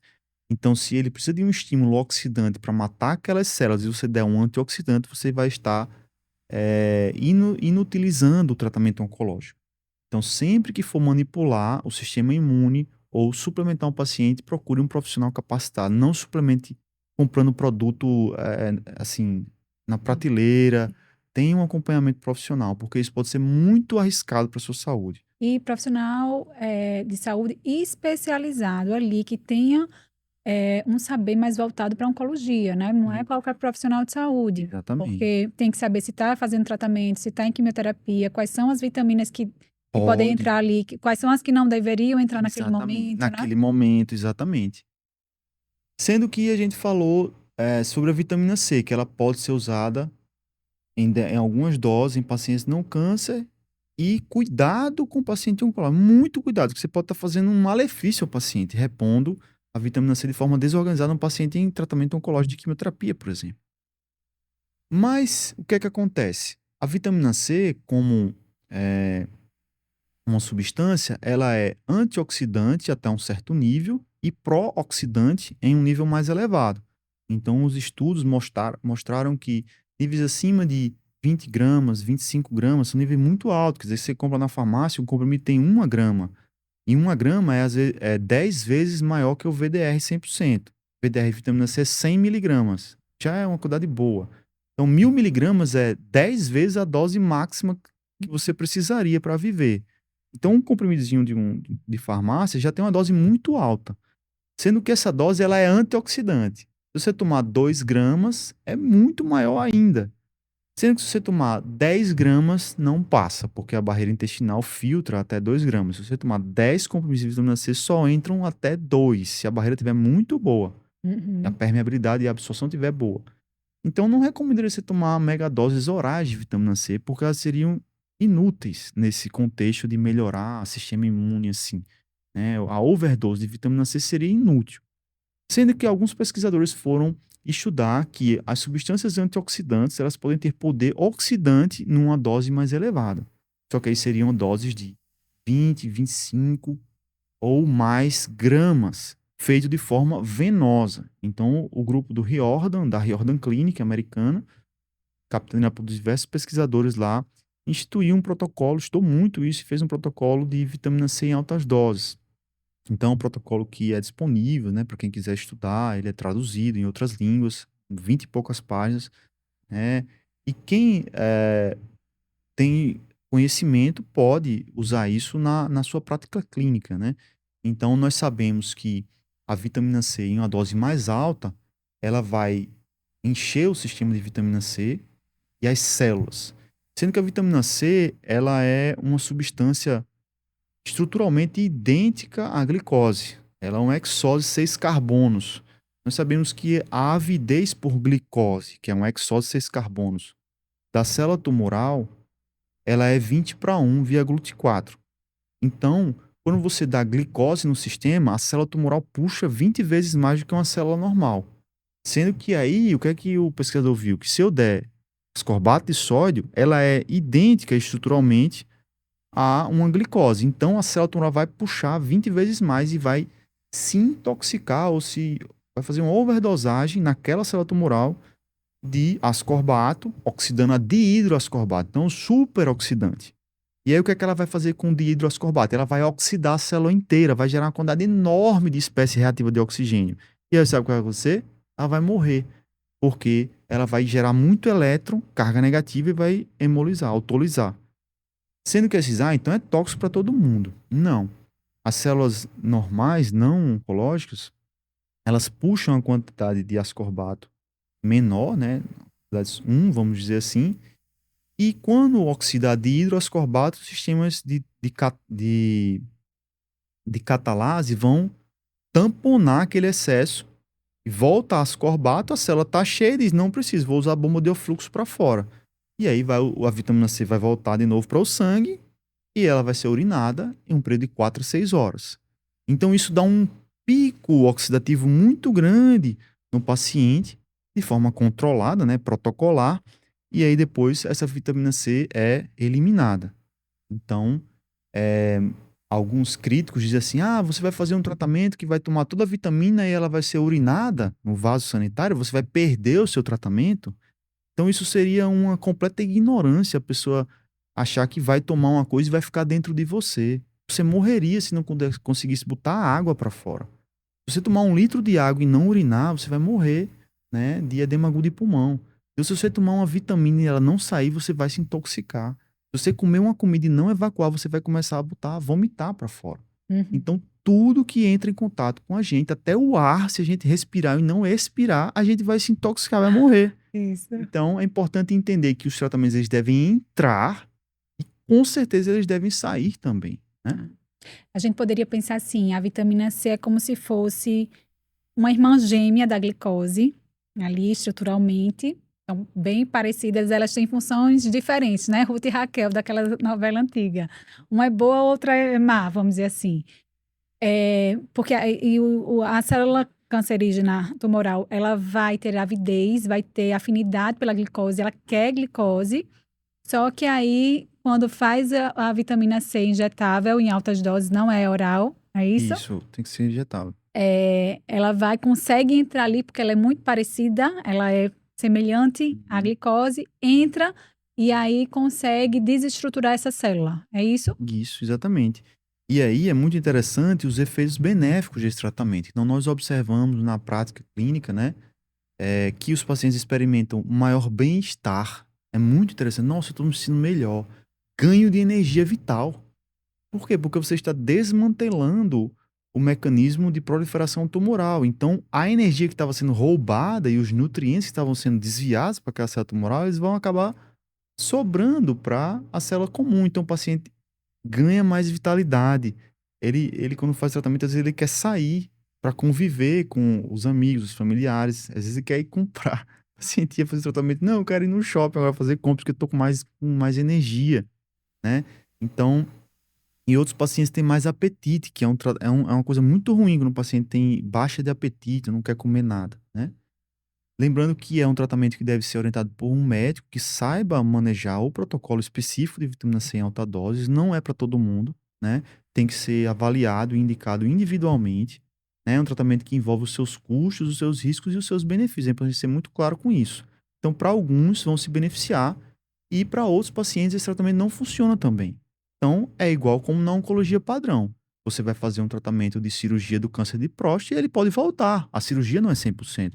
Você pode fazer um tratamento de quimioterapia para o câncer de mama e ele voltar. A quimioterapia não é 100%. Então, o tratamento complementar, é importante dizer, não é 100%. Nós não estamos advogando em nenhum momento que deva substituir um ao outro. Isso seria, no mínimo, antiético e totalmente inadequado, porque você iria perder o benefício de um tratamento que é consolidado. Então, é importante que, ao paciente aderir a um programa complementar, que ele seja bem assessorado e que ele tenha segurança, né, com um profissional capacitado de fazer a terapia que seja indicado para o caso dele. Então, não são todos que vão tomar vitamina C em altas doses, certo? Essa estratégia complementar, né, eu fui buscar outros mecanismos ou outras coisas que possam ser colocadas no tratamento para ajudar. E uma coisa muito interessante que eu descobri foi a homeopatia, né? Hoje faço parte de um grupo, né, capitaneado pelo Dr. Luiz Stern, o Lucas Pacheco, de homeopatia em casos avançados. É muito interessante. Nós estudamos casos de UTI e casos de câncer e como a homeopatia e literaturas homeopáticas podem ajudar no tratamento. Então, nós temos os documentos do grupo Banerjee, um grupo indiano, que eles desenvolveram um esquema de tratamento para ajudar o tratamento do câncer. Então, temos alguns casos de gliomas, pâncreas, tumores intestinais, coloretais, em que a homeopatia pode trazer algum benefício, seja, por exemplo, controle de dores, seja, por exemplo, eh, melhoria de energia vital. O paciente, às vezes, oncológico é muito desvitalizado, e a homeopatia com apenas algumas gotas ou glóbulos, agora lembrando que isso também deve ser feito por uma pessoa experiente, né, em homeopatia e câncer. Então existem protocolos, guidelines e orientações. Dificilmente um oncologista teria esse conhecimento de oncologia, clínica padrão e homeopatia no câncer. São poucos, diria. E isso é feito com muita responsabilidade e muita ética também, né, para prescrever o remédio homeopático sem atrapalhar o tratamento oncológico que ele esteja fazendo e ajudando. Então, nós temos pacientes que fizeram uso de homeopatia em protocolo Banerjee para glioma que conseguiram uma sobrevida muito maior do que a sobrevida padrão, né? Estudos padrão de oncologia em gliomas de alto grau, eles mostram uma sobrevida curta, mais ou menos um ano, né? Nós temos casos em acompanhamento 2 anos, 3 anos, 4 anos, 5 anos, o paciente não falece do glioblastoma. Então ele recebe o tratamento padrão, cirurgia seguida de quimio-rádio e quimioterapia, aos moldes do Stupp, né? 20 anos fazendo isso. O Dr. Roger Stupp, que eu conheço também, tive a oportunidade de conhecê-lo, trocar ideia com ele. Mas há 20 anos nós fazemos isso e a sobrevida é.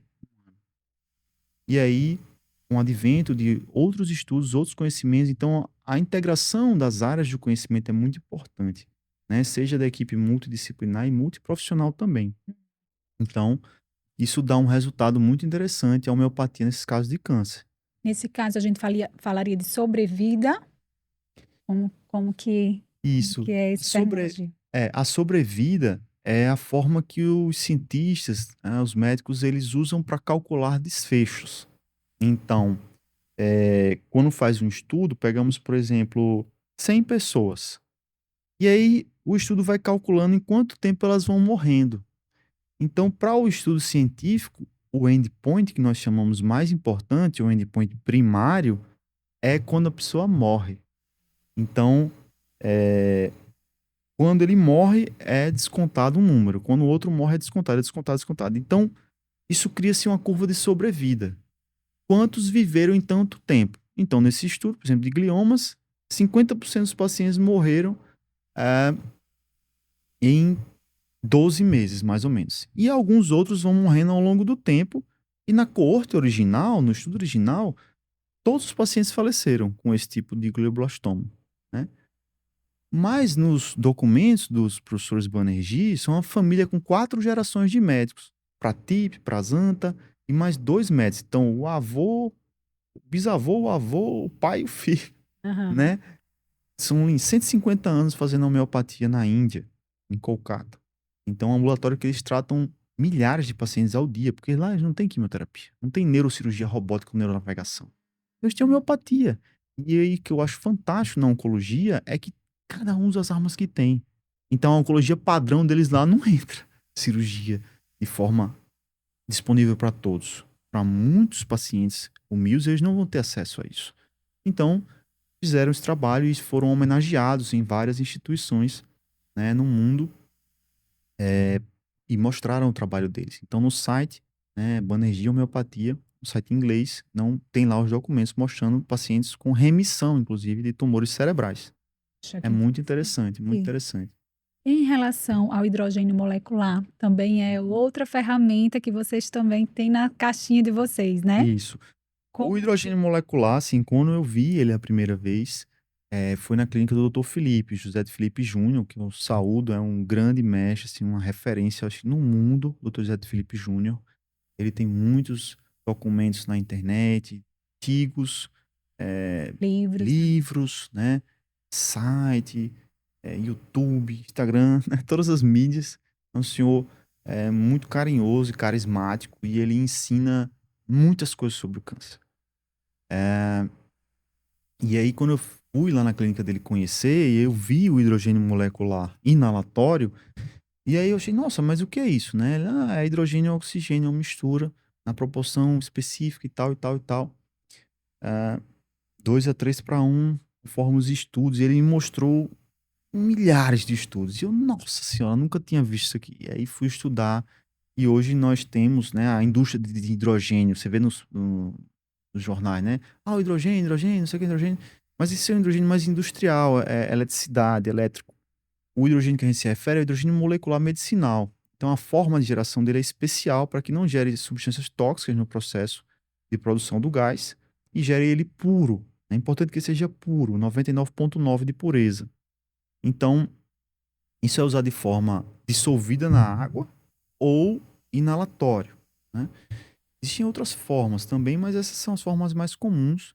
E pesquisadores do grupo do Japão, China, eles fizeram uma década de estudos mostrando que o professor G.B. Chen, ele mostrou que isso tem um impacto importantíssimo nas doenças inflamatórias, e o câncer é um top de doença inflamatória, né? O sistema muito inflamado, depletado, doente. E ele mostra que, assim, existem inúmeras vias, né? Inúmeros trabalhos, não saberia explicar todos, mas uma forma simples é que o hidrogênio, ele é o H2, é a menor partícula do universo. E aí ele vai se complexar com um elétron disponível de uma espécie reativa de oxigênio. E isso vai gerar, ele é um aceptor de elétron. Então ele vai neutralizar a espécie reativa de oxigênio e vai gerar um ambiente mais água. Então o hidrogênio, quando entra no sistema, ele resfria o sistema, ele gera mais água. E com isso, o sistema ele ganha mais energia. Então nós vemos claramente os pacientes que fazem terapia com hidrogênio molecular, eles ganham muita energia para fazer atividades físicas, para viver a vida que querem viver e para também combater o câncer. ele é um Então, poderoso antioxidante. é um poderoso antioxidante e ele pode ser usado em diversos contextos sem atrapalhar o tratamento oncológico padrão. Isso é que é o mais interessante. Então, a gente tem que desmistificar essa questão de antioxidante ajuda e atrapalha. Eu vou dar minha visão de oxidante e antioxidante. Uhum. Então, imagine que nós temos uma rodovia e que carros vão para um lado e que carros vão para o outro. Por exemplo, a BR-101. Então, as pessoas trabalham de um lado e voltam para dormir em casa do outro lado. Então imagine que uma via é oxidante e a outra via é antioxidante. Então, em um certo momento, existe um estímulo que as pessoas vão trabalhar. Então, o corpo vai gastar energia. Todo mundo entra nos seus veículos e tá on, não sei o que, e vai andando tudo para o mesmo lado. Então, tônus oxidante. Gerar espécie reativa de oxigênio. As pessoas vão trabalhar, vão produzir lixo, vão comer, vão fazer cocô, vão sujar a cidade, vão gastar energia. Então, vai produzir espécie reativa. É um tônus oxidativo. Isso é bom trabalhar, viver, movimentar. Ok, chega uma certa hora, dá um certo tempo, e aí as pessoas voltam, por exemplo, para as suas casas. Então, existe um tônus antioxidante nessa outra hora. Por exemplo, o repouso, o descanso, o sono, os equilíbrios dos hormônios, ciclo cortisol, ciclo sexual, ciclo GH, ciclo insulina, vários ciclos vão se regular ali. Então, existe a alimentação, o descanso, a maré alcalina pós-alimentar. Então, o estímulo antioxidante, o reparo tecidual pós-atividade física, estímulo oxidante, depois antioxidante, reparo. A turma da limpeza chega, né? Isso. E aí as pessoas vão repousar e aí as coisas vão se limpar para que no outro dia tá. Sendo que nesse exemplo a gente percebe que toda hora tá passando o carro dos dois lados, não é verdade? Então existe um tônus para um lado, existe um tônus para o outro lado em alguns momentos do corpo. E eu diria mais, em algumas partes do corpo. Porque a gente citou o exemplo aqui, mas lá em Parnamirim está acontecendo esse mesmo tônus do lado de lá. Então na mama está acontecendo essas vias, no pulmão também, no estômago também. Então existe um tônus oxidante e antioxidante toda hora acontecendo. Se em algumas horas vai aumentar para um lado, vai aumentar para o outro. Mas em todo momento, a gente tem muito essa questão dual. Ah, eu sou de um lado, eu sou do outro. Então, ou é oxidante ou é antioxidante. Não, não existe isso. O sistema é muito mais complexo do que uma palavra, né? Então, é importante entender que nós podemos sim usar o hidrogênio molecular como antioxidante em alguma parte do tratamento oncológico. Eu vejo resultados muito interessantes, né? Tem uma literatura muito robusta nisso, né? E é uma coisa que nós utilizamos na nossa prática clínica. Com certeza vale a pena, vale o uso do hidrogênio molecular. Perfeito. Vou fugir agora só um pouquinho, né, do câncer, mas ele também pode ser utilizado em outras doenças, né? Ele pode ser utilizado em outras doenças. Quais seriam as mais indicadas? Pronto. O diabetes, eu vejo uma coisa muito boa. O diabetes é uma doença protótipo inflamatória. A obesidade também é protótipo inflamatório. Porque ele vai regular vias metabólicas. O corpo se organiza melhor. A neurodegeneração, doenças neurodegenerativas, Parkinson, Alzheimer, com certeza ajuda. Sendo que Doenças pulmonares também. doenças pulmonares também, porque a inalação ele vai direto naquela região. Doenças neurológicas, porque a inalação vai direto para o cérebro. A capacidade de difusão do hidrogênio ela é completa. Tem paciente que ele vai absorver de todo jeito. Ele pode absorver transcutâneo, trabalhos mostrando isso. Ele pode saber absorver engolindo a água com hidrogênio. Ele pode absorver via inalatória e isso se difundir pelo corpo todo. Então esse gás ele vai penetrar dentro da membrana celular, vai penetrar no núcleo, quando você falou no citosol, no citoplasma, no sangue, nos tecidos, Mitocôndria. na mitocôndria, vai gerar energia. O hidrogênio ele é um combustível por excelência. É tanto que quando você vai fazer atividade física com hidrogênio, você consegue fazer mais, porque você tem mais combustível. Isso aconteceu comigo, né? Eu fui lá na clínica e aí fiz uma sessão de hidrogênio. Quando eu voltei para academia, eu saí de lá direto para academia. Eu dobrei a minha carga e eu fiquei impressionada, sabe? E aí eu acho que é isso, né? Trazer vitalidade, inclusive para essas pessoas que estão nesse tratamento, que às vezes é sofrido, né? Que o tumor ali está puxando sua energia, sua vitalidade, e você consegue dar mais, inclusive, dignidade, né? Ali Sim. naquele momento que é mais difícil. Muito legal. Então, são várias doenças. Outras doenças também podem ajudar. Existe um compêndio de doenças que podem ser utilizados o hidrogênio molecular. E, inclusive, para quem não está doente, para a própria Isso, saúde, né? exatamente.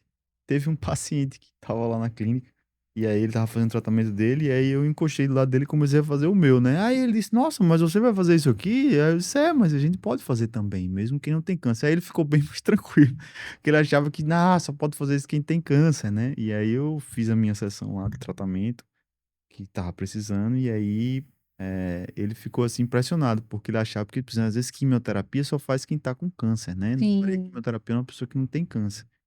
Então, pode ser usado com certeza por pacientes que não, pessoas, né, que não têm câncer. Nem Exato. pacientes, pessoas mesmo, né? Aham. Seres humanos, animais também. Enfim, ele tem uma ampla gama de- de coisas. E aí hoje existem as garrafas, se eu quiser, a pessoa pode fazer na clínica. Isso pode ser, você pode fazer na clínica de forma inalatória, você pode comprar um gerador e fazer em casa, um gerador de hidrogênio inalatório, você faz em casa, ou você pode comprar a garrafa que gera hidrogênio borbulhado na água e bebe. Todas as formas são excelentes. A diferença seria a potência, Uhum. né? Uma garrafinha ela vai produzir via ORP uma quantidade de hidrogênio dissolvido na água. Você vai beber uma certa quantidade de litros. Por exemplo, você vai beber, por exemplo, 2 litros de água por dia, 3 litros. Mas você não vai conseguir tomar 10 litros. Então, um gerador de hidrogênio mais potente, inalatório, ele vai produzir, às vezes, 350 ml por minuto. Então, em 3 minutos você vai tomar 1 litro. Então a potência é vezes muito maior. E aí E a tem pessoa fica lá geralmente 1 hora. Isso, então são 60 vezes aquela litragem. E aí tem geradores de 350, aí vira carro. 1.0, 2.0, 3.0, 4.5 seria a maior litragem de hidrogênio. 3 de hidrogênio, 1,5, 1.5 de oxigênio. Então 4.5 litros de inalação.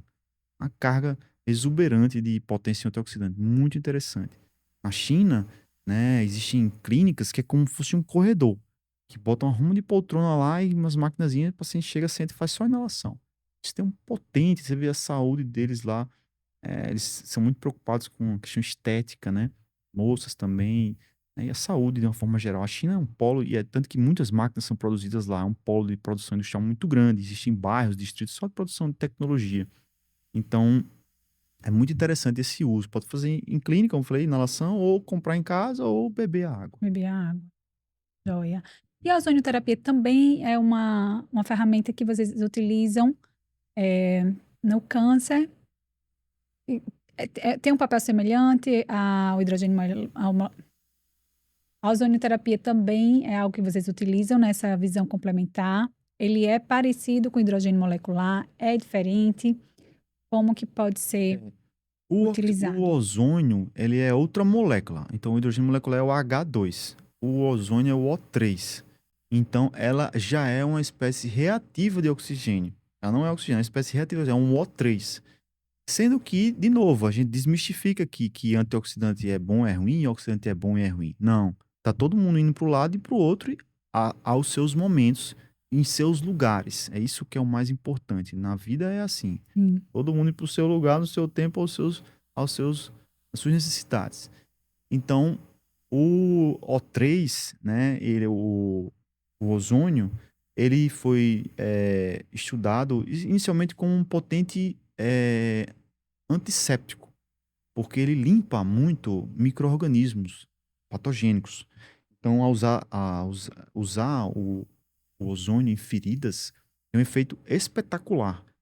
Já vimos casos nossos, paciente com lesões de pé terríveis, lesões diabéticas, lesões no dedo, lesões assim que você não vai perder o pé, vai amputar o pé. E aí eles fazem protocolos de bag de hidrogênio, né, um saco, coloca o saco E ozônio. o ozônio. Eu troco os nomes, mas é o Uhum. ozônio vai concentrar naqueles tecidos, então tem um potente ação antisséptica. Claro, o paciente fazendo medicina hiperbárica, oxigenoterapia hiperbárica, não é ozônio. Paciente fazendo antibiótico terapia guiada por cultura. Paciente fazendo controle de diabetes. Só que às vezes aquele pé, ele tá muito machucado, com muita hipóxia, com muito problema, com muita infecção crônica, muita alimentação ruim. E aí o ozônio, então, entra nessa terapia complementar para ajudar a recuperar feridas. Por exemplo, feridas cirúrgicas que estão complicadas, pode ser usado em forma de óleo de ozônio. pode ser usado de forma injetável transcutânea, na subcutânea, na região próxima da ferida. Isso tem que ser feito por um profissional habilitado, não pode ser feito por qualquer pessoa. Uhum. Existem enfermeiras, especialistas, existem dentistas habilitados, existem médicos que podem fazer isso. Outras formas seria outras formas também podem ser feitas com o intuito de matar essas células. Atualmente, para aprovação e uso médico, né? Não, por exemplo, dentistas, eles usam muito para descontaminar esses canais que a gente comentou, né? As feridas, né? Que tem os abscessos periospermídeos, para limpar. Eles usavam antigamente, até hoje usam uma substância que é um líquido que entra nos canaizinhos e mata as bactérias patogênicas daquele canal, aquele dente. Sendo que alguns dentistas usam isso e usam mais um complemento de ozônio, Sim. e via gás. Então pega uma seringa de gás e injeta, porque aí o gás é permeável, o líquido vai até um certo canto, né? O gás ele vai embora. Então a Sim. capacidade antisséptica melhora o resultado do tratamento do Vai canal. penetrando no tecido, né? Penetra no tecido. Descontamina mais a região para receber o implante. Você limpa com líquido lá, mas se você usar o ozônio, melhor, descontamina melhor, o implante recebe melhor. Ele descontamina e também tem um potencial anti-inflamatório, não é isso? E isso também. E então na parte de dentística, e também a água, eles podem Bochecha. bochechar ou lavar, né, a ferida, pode ser usado, né? Sempre de novo, assim, não recomendo você fazer, vou ali. Tem que ser pessoas que sabem fazer, que têm especialidade, que tenham experiência na área para não se meter em complicações, né? Isso. Às vezes, deixar de fazer um tratamento. Vou deixar de tomar antibiótico e fazer ozônio. Meu, você vai arrumar um problema grande. Porque, às vezes, o ozônio ele não está chegando na corrente sanguínea. Ele está fazendo tratamento do pé ali, Sim. né? E, claro, existem outras formas. Existe também a aprovação para tratamento de hérnias discais, hérnias de disco. Então, aí por ortopedistas, experientes, neurocirurgiões que saibam fazer isso. Mas é uma área também muito bem-vinda à ozonioterapia na saúde, né? Saúde. Vou fazer uma pergunta, ela é um pouco polêmica na área da oncologia, mas eu ouvi falar que tem tratamentos que são feitos com antiparasitários. Sim. E aí eu gostaria que você me explicasse um pouquinho como que é isso. Se esse antiparasitário ele vai agir ali no parasita ou ele vai inibir alguma via, finalização do Na tumor. verdade, Paula, é o seguinte: a ciência, ela não tem polêmicas, né? Ela tem observação de um efeito, o teste e o resultado. E ponto final. Então, polêmica é as pessoas ficarem discutindo o que é que elas acham. Mas a ciência está escrita. Então, o que é que acontece? Foi feito, né, a avaliação em ensaios pré-clínicos, que seriam culturas de células, com vários medicamentos, vários quimioterápicos, e inclusive remédios antiparasitários. Vermectina, mebendazol, fenbendazol, várias substâncias. E algumas delas inibem a proliferação celular por vias metabólicas. Então não seria o caso de você ter um parasita que está ali, você está dando um antiparasitário e o problema é o parasita. Nesse caso, seria o uso da substância, por exemplo, mebendazol, que é aprovado para humanos. O febendazol, o fenbendazol, é aprovado para uso em animais, caninos ou bovinos, enfim, animais não humanos, certo? Uhum. Algumas pessoas usam em humanos, mas a gente não recomenda. A gente recomenda o mebendazol. Por quê? Porque ele tem estudos. Então, por exemplo, em gliomas, cara, que eu faço bastante, foi rodado estudo fase 1 de escalonamento de dose de mebendazol e viu-se um resultado favorável, não tóxico. Aceitável para seguir para a fase 2. E aí viu-se também que o mebendazol pode ser usado em fase 2, ajudando o tratamento do câncer, dos gliomas, sendo que a dose é alta. E aí isso vai inibir algumas vias de fosforilação oxidativa, algumas vias de metabolismo glicolítico, vai alterar a via de sinalização de MAP quinases, KT, TO, ERK, enfim, AMPK cíclico, né? AMP cíclico. Então vai modificar aquele microambiente tumoral que está sinalizado de forma inadequada. Então, esses antiparasíticos, eles são drogas, Uhum. né? Isso é como a dipirona. Ela serve para dor e para febre. Dor não tem nada a ver com febre. Tem pessoa que tá com dor, toma dipirona. Ah, eu não tô com dor, mas tô com febre. Não tem nada a ver uma coisa com outra, mas você toma dipirona também, não é verdade? Uhum. Então, a mebendazol, ela é um antiparasítico. Mas ela pode ser usada também para ajudar em alguma forma no tratamento oncológico. Isso deve ser feito por uma pessoa experiente, por um oncologista que tem experiência de fazer isso, especialmente em um clinical trial ou de forma adjuvante, desde que ele, né, entenda os riscos e benefícios e saiba utilizar para aquele caso, Entendi. certo? Então pode ser usado sim.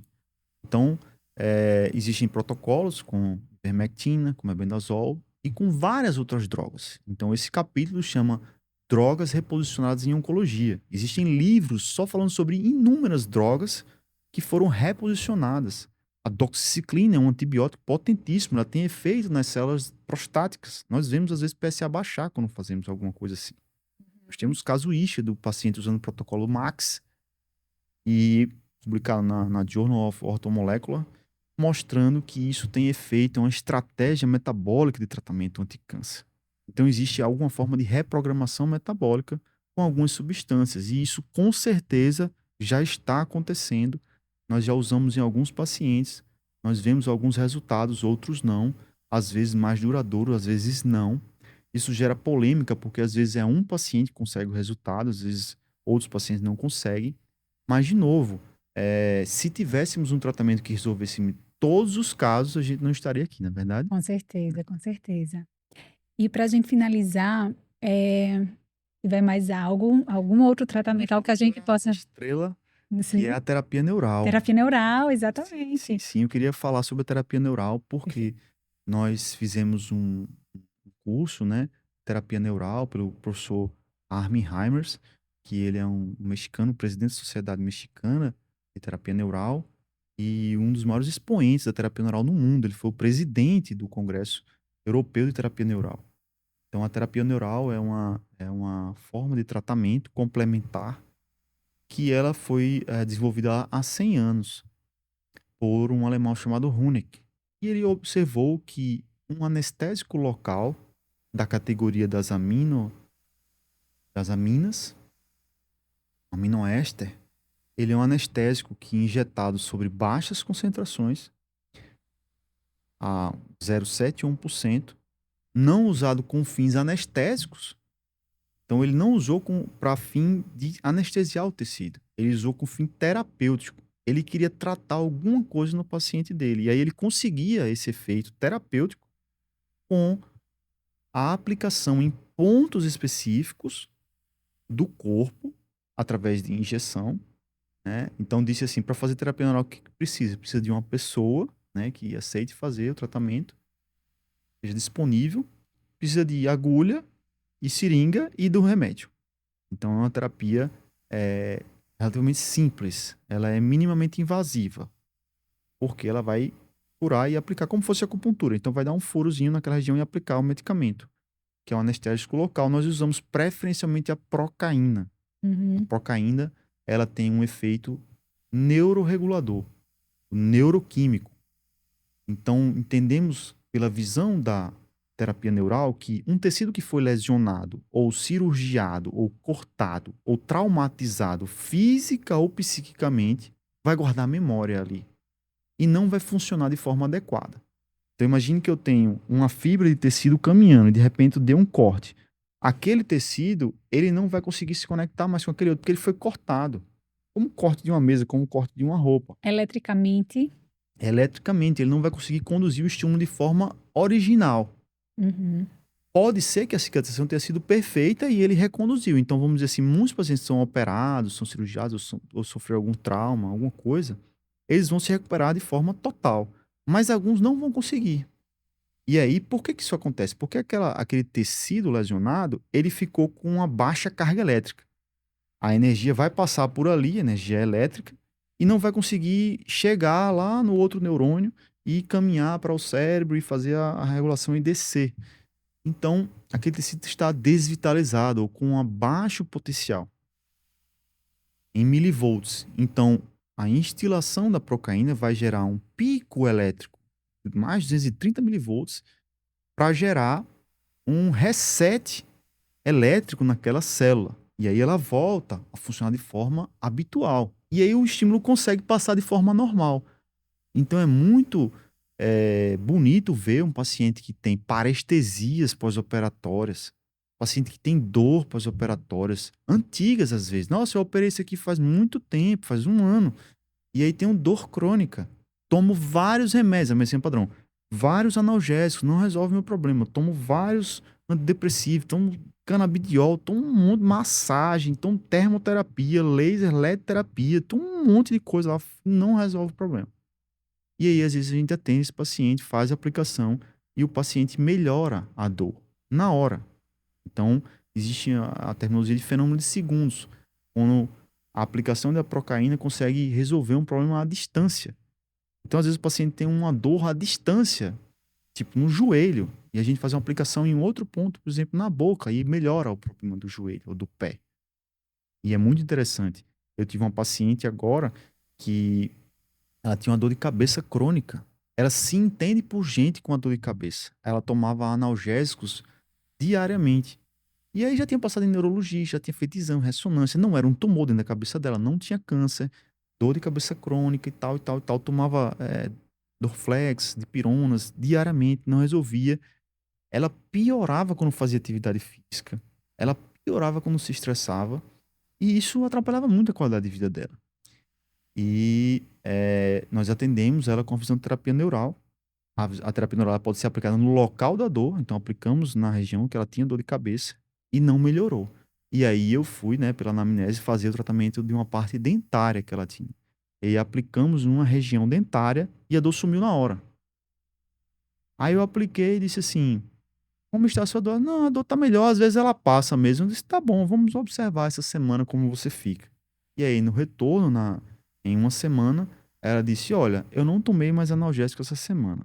Eu até fui para atividade física só para ver se tinha dor de cabeça e não tive.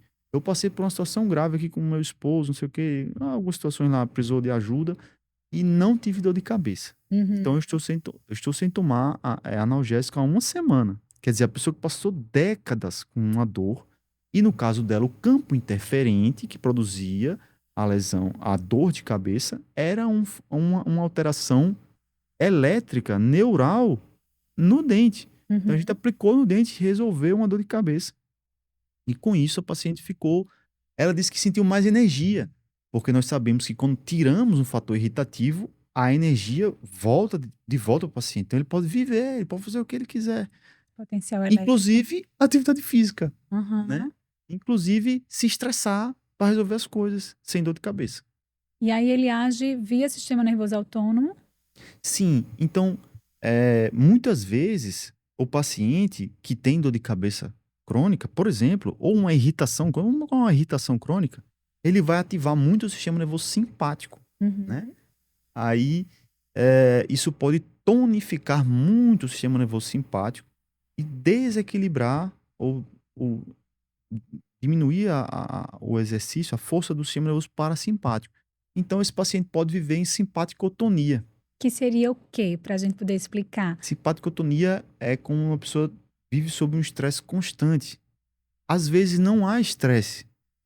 E a pessoa vive em alerta, em situação de luta ou fuga, em situação de baixa digestão, em situação de constipação, em situação de boca seca, olho seco, em situações de simpaticotonia. O sistema está sempre armado.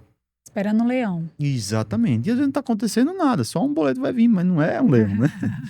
Então, a procaína, ela consegue regular esse sistema nervoso autônomo, melhorando esses potenciais elétricos. Então, vamos aplicando em alguns pontos. E aí, o meu trabalho de conclusão de curso foi o uso da terapia neural nos pacientes oncológicos. Porque existia um estigma que paciente oncológico não podia usar. Mas por que não pode usar? Se ele tem um potente mecanismo epigenético. Existe um fundo epigenético na procaína. Ele é um potente demetilador. Quando o gene guardião está metilado ou suprimido, a procaína tem efeito demetilador. Então, ela acorda o gene guardião. Então, existe literariamente esse efeito. Sendo que não há comprovação de que você aplicar procaína vá tratar o tumor, ou ele diminuir, ou matar o tumor, algum efeito assim. Mas o meu trabalho foi o uso da procaína para ajudar os pacientes oncológicos. Então, um paciente que tinha recebido radioquimioterapia, paciente com muita boca seca, dor na região do pescoço, limitação funcional de ombro, pós-radioterapia, ele tratou, curou o câncer, mas não conseguia levantar o braço. Não conseguia comer feijão porque sentia gosto de papelão. Não podia comer farofa porque não tinha saliva, engasgava. Ele adorava farofa, mas não podia comer farofa. Então, a limitação funcional para ele trabalhar, ele precisava mover o braço para fazer o trabalho dele, né? A gente usa os dois braços. E aí, fizemos aplicações, né, em sessões, em alguns pontos, e aí foi melhorando a, a, o paladar. Ele conseguiu sentir o gosto da comida.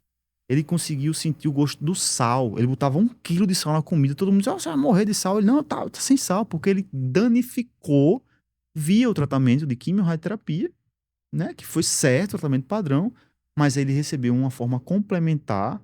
Dissemos várias aqui, mas uma delas a terapia neural e ajudou. E aí ele movimentou melhor o braço, voltou a salivar melhor. E aí com isso volta aquela qualidade de vida que a gente sempre deseja para os nossos pacientes. Isso é fantástico, né? É fantástico, porque você não só retira a doença, o tumor, mas você. E às vezes, né, o tratamento convencional ali não vai retirar, né? Mas enfim, vamos dizer que foi uma quimioterapia, ok? Matou ali o tumor, mas também lesou outras partes, né, que trazem qualidade. Ela gera muita neuropatia. Alguns quimioterápicos são sabidamente neurotóxicos. Então gera neuropatia. Então temos aplicações em regiões femorais para melhorar a circulação. E aí já tivemos experiência lá, o paciente aplicou, nossa, melhorou muito a neuropatia. Então cada vez isso vai se desenvolvendo no país, né? É uma coisa que nasceu, né? Uma terapia que nasceu na Alemanha, já existe na América do Sul.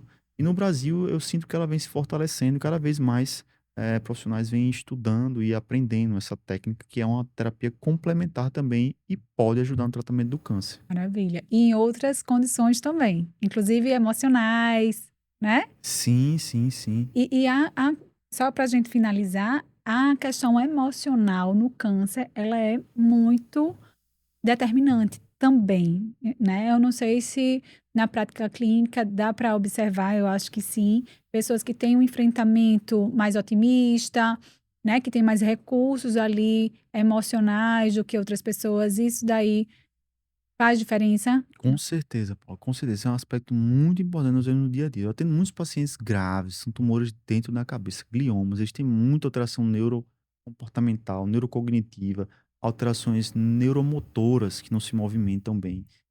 E aí você falou os recursos, eles chamam de recursos de enfrentamento. Quando está passando por uma situação difícil, o que que você faz para superar ou para contornar ou para enfrentar mesmo aquela situação?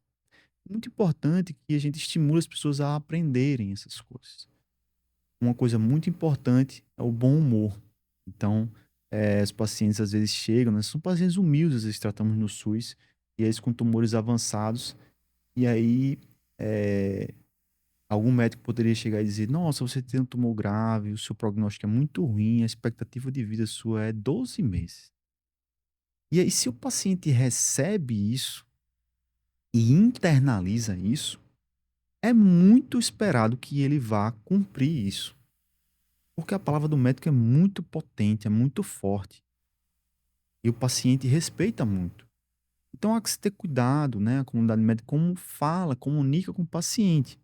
Não estou dizendo para não dizer a verdade, mas para dizer de uma forma a gerar esperança. Então eu sempre digo, olha, nós vamos fazer o melhor tratamento que nós temos aqui. Nós não temos todo o arsenal. Às vezes nós temos uma homeopatia, às vezes nós temos uma palavra amiga para dizer para o paciente. E dizer, olha, vamos fazer o melhor para você. E eu tenho certeza que Deus está ao seu lado e vai lhe ajudar. E a espiritualidade entra forte. E aí o paciente faz o tratamento e nós vemos ressonâncias. Como está minhas ressonâncias? Aqui está tudo bem com você. Eu estou bem, estou fazendo minhas coisas, estou lavando minha roupa, estou vendo minha vida, estou cuidando dos meus filhos. E ele não sabe que a expectativa de vida é de 1 ano. Isso, ótimo, siga a sua vida, nos vemos em 6 meses. E aí é 2 anos, é 3 anos, é 4 anos. Nós temos alguns casos. Mas é como você falou, esses pacientes, primeiro, eles vivem a vida, eles não vivem a doença, né? E eles têm mais recursos de enfrentamento. Às vezes, teve um paciente que me entregou um livro e tinha um glioblastoma e ele andava, ele falava e ele rezava. E ele me entregou um livro. Ele era estrangeiro. O nome do livro era How to Pray. Era Como Rezar. Já pensou? A cura do paciente era aquele livro. E aí ele lia e rezava e ele viveu bem. E tem estudos mostrando, né, que pacientes são mais espiritualizados, eles têm, eles conseguem lidar melhor com a doença, né, e tem uma, falaria sobre vida? Tem É, né, é a consegue vida, né? uma vida melhor. Então, esse é um grande desafio para nós que estamos aqui agora, né? E amigos que assistem, né? Que veem e trabalham o aspecto da espiritualidade. Como nós poderíamos construir estudos? Porque nós estamos muita droga. Vamos dar isso e comparar com isso. Vamos ver estudos de como fomentar a espiritualidade para ver como impacta na vida dos pacientes. E aí deixamos de calcular a sobrevida, Uhum. né? Passamos a calcular outros índices de satisfação, de energia, de motivação de vida. O paciente, voltei a trabalhar. Quando um paciente meu diz que voltou a trabalhar, eu fico muito feliz. Porque muitos querem aposentar. Sim. Chega, fiz aqui um tratamento, eu quero me aposentar. Meu amigo, muito difícil, muito difícil. Você tem condições, veja uma outra forma. Sim. Aí o paciente às vezes sequelado com um negócio, aí, não, eu vou trabalhar com edição de vídeos online. Tô ganhando dinheiro. Isso é ótimo, ótimo. Continue trabalhando, vá cuidar da sua vida, porque não espere vir uma aposentadoria. Às vezes precisa, mas em alguns casos isso não é disponível, a aposentadoria. Então nós temos que usar as ferramentas que nós temos. Maravilha. Doutor Alisson, eu gostaria de agradecer sua participação. Foi ótimo, acho que foi bastante esclarecedora. Se alguém tiver dúvida, né, eu acho que pode entrar em contato com a gente, deixar nos comentários, que aí a gente pode, inclusive, marcar outro momento, porque tem muita coisa para ser falada, né? Sim, nós vamos então estar nas redes sociais no doutor.alisson.onco, né? E na Onconutro, né? Que é a nossa clínica, que eu trabalho junto, eu e a Aline. E nós fazemos a oncologia e a nutrologia. E atendemos aqui em Natal e online também. Quem quiser fazer alguma consulta, tirar alguma dúvida, nós estamos à disposição. Perfeito. A Aline já esteve aqui, assistam o episódio dela, que também está muito legal. Obrigada. Obrigado.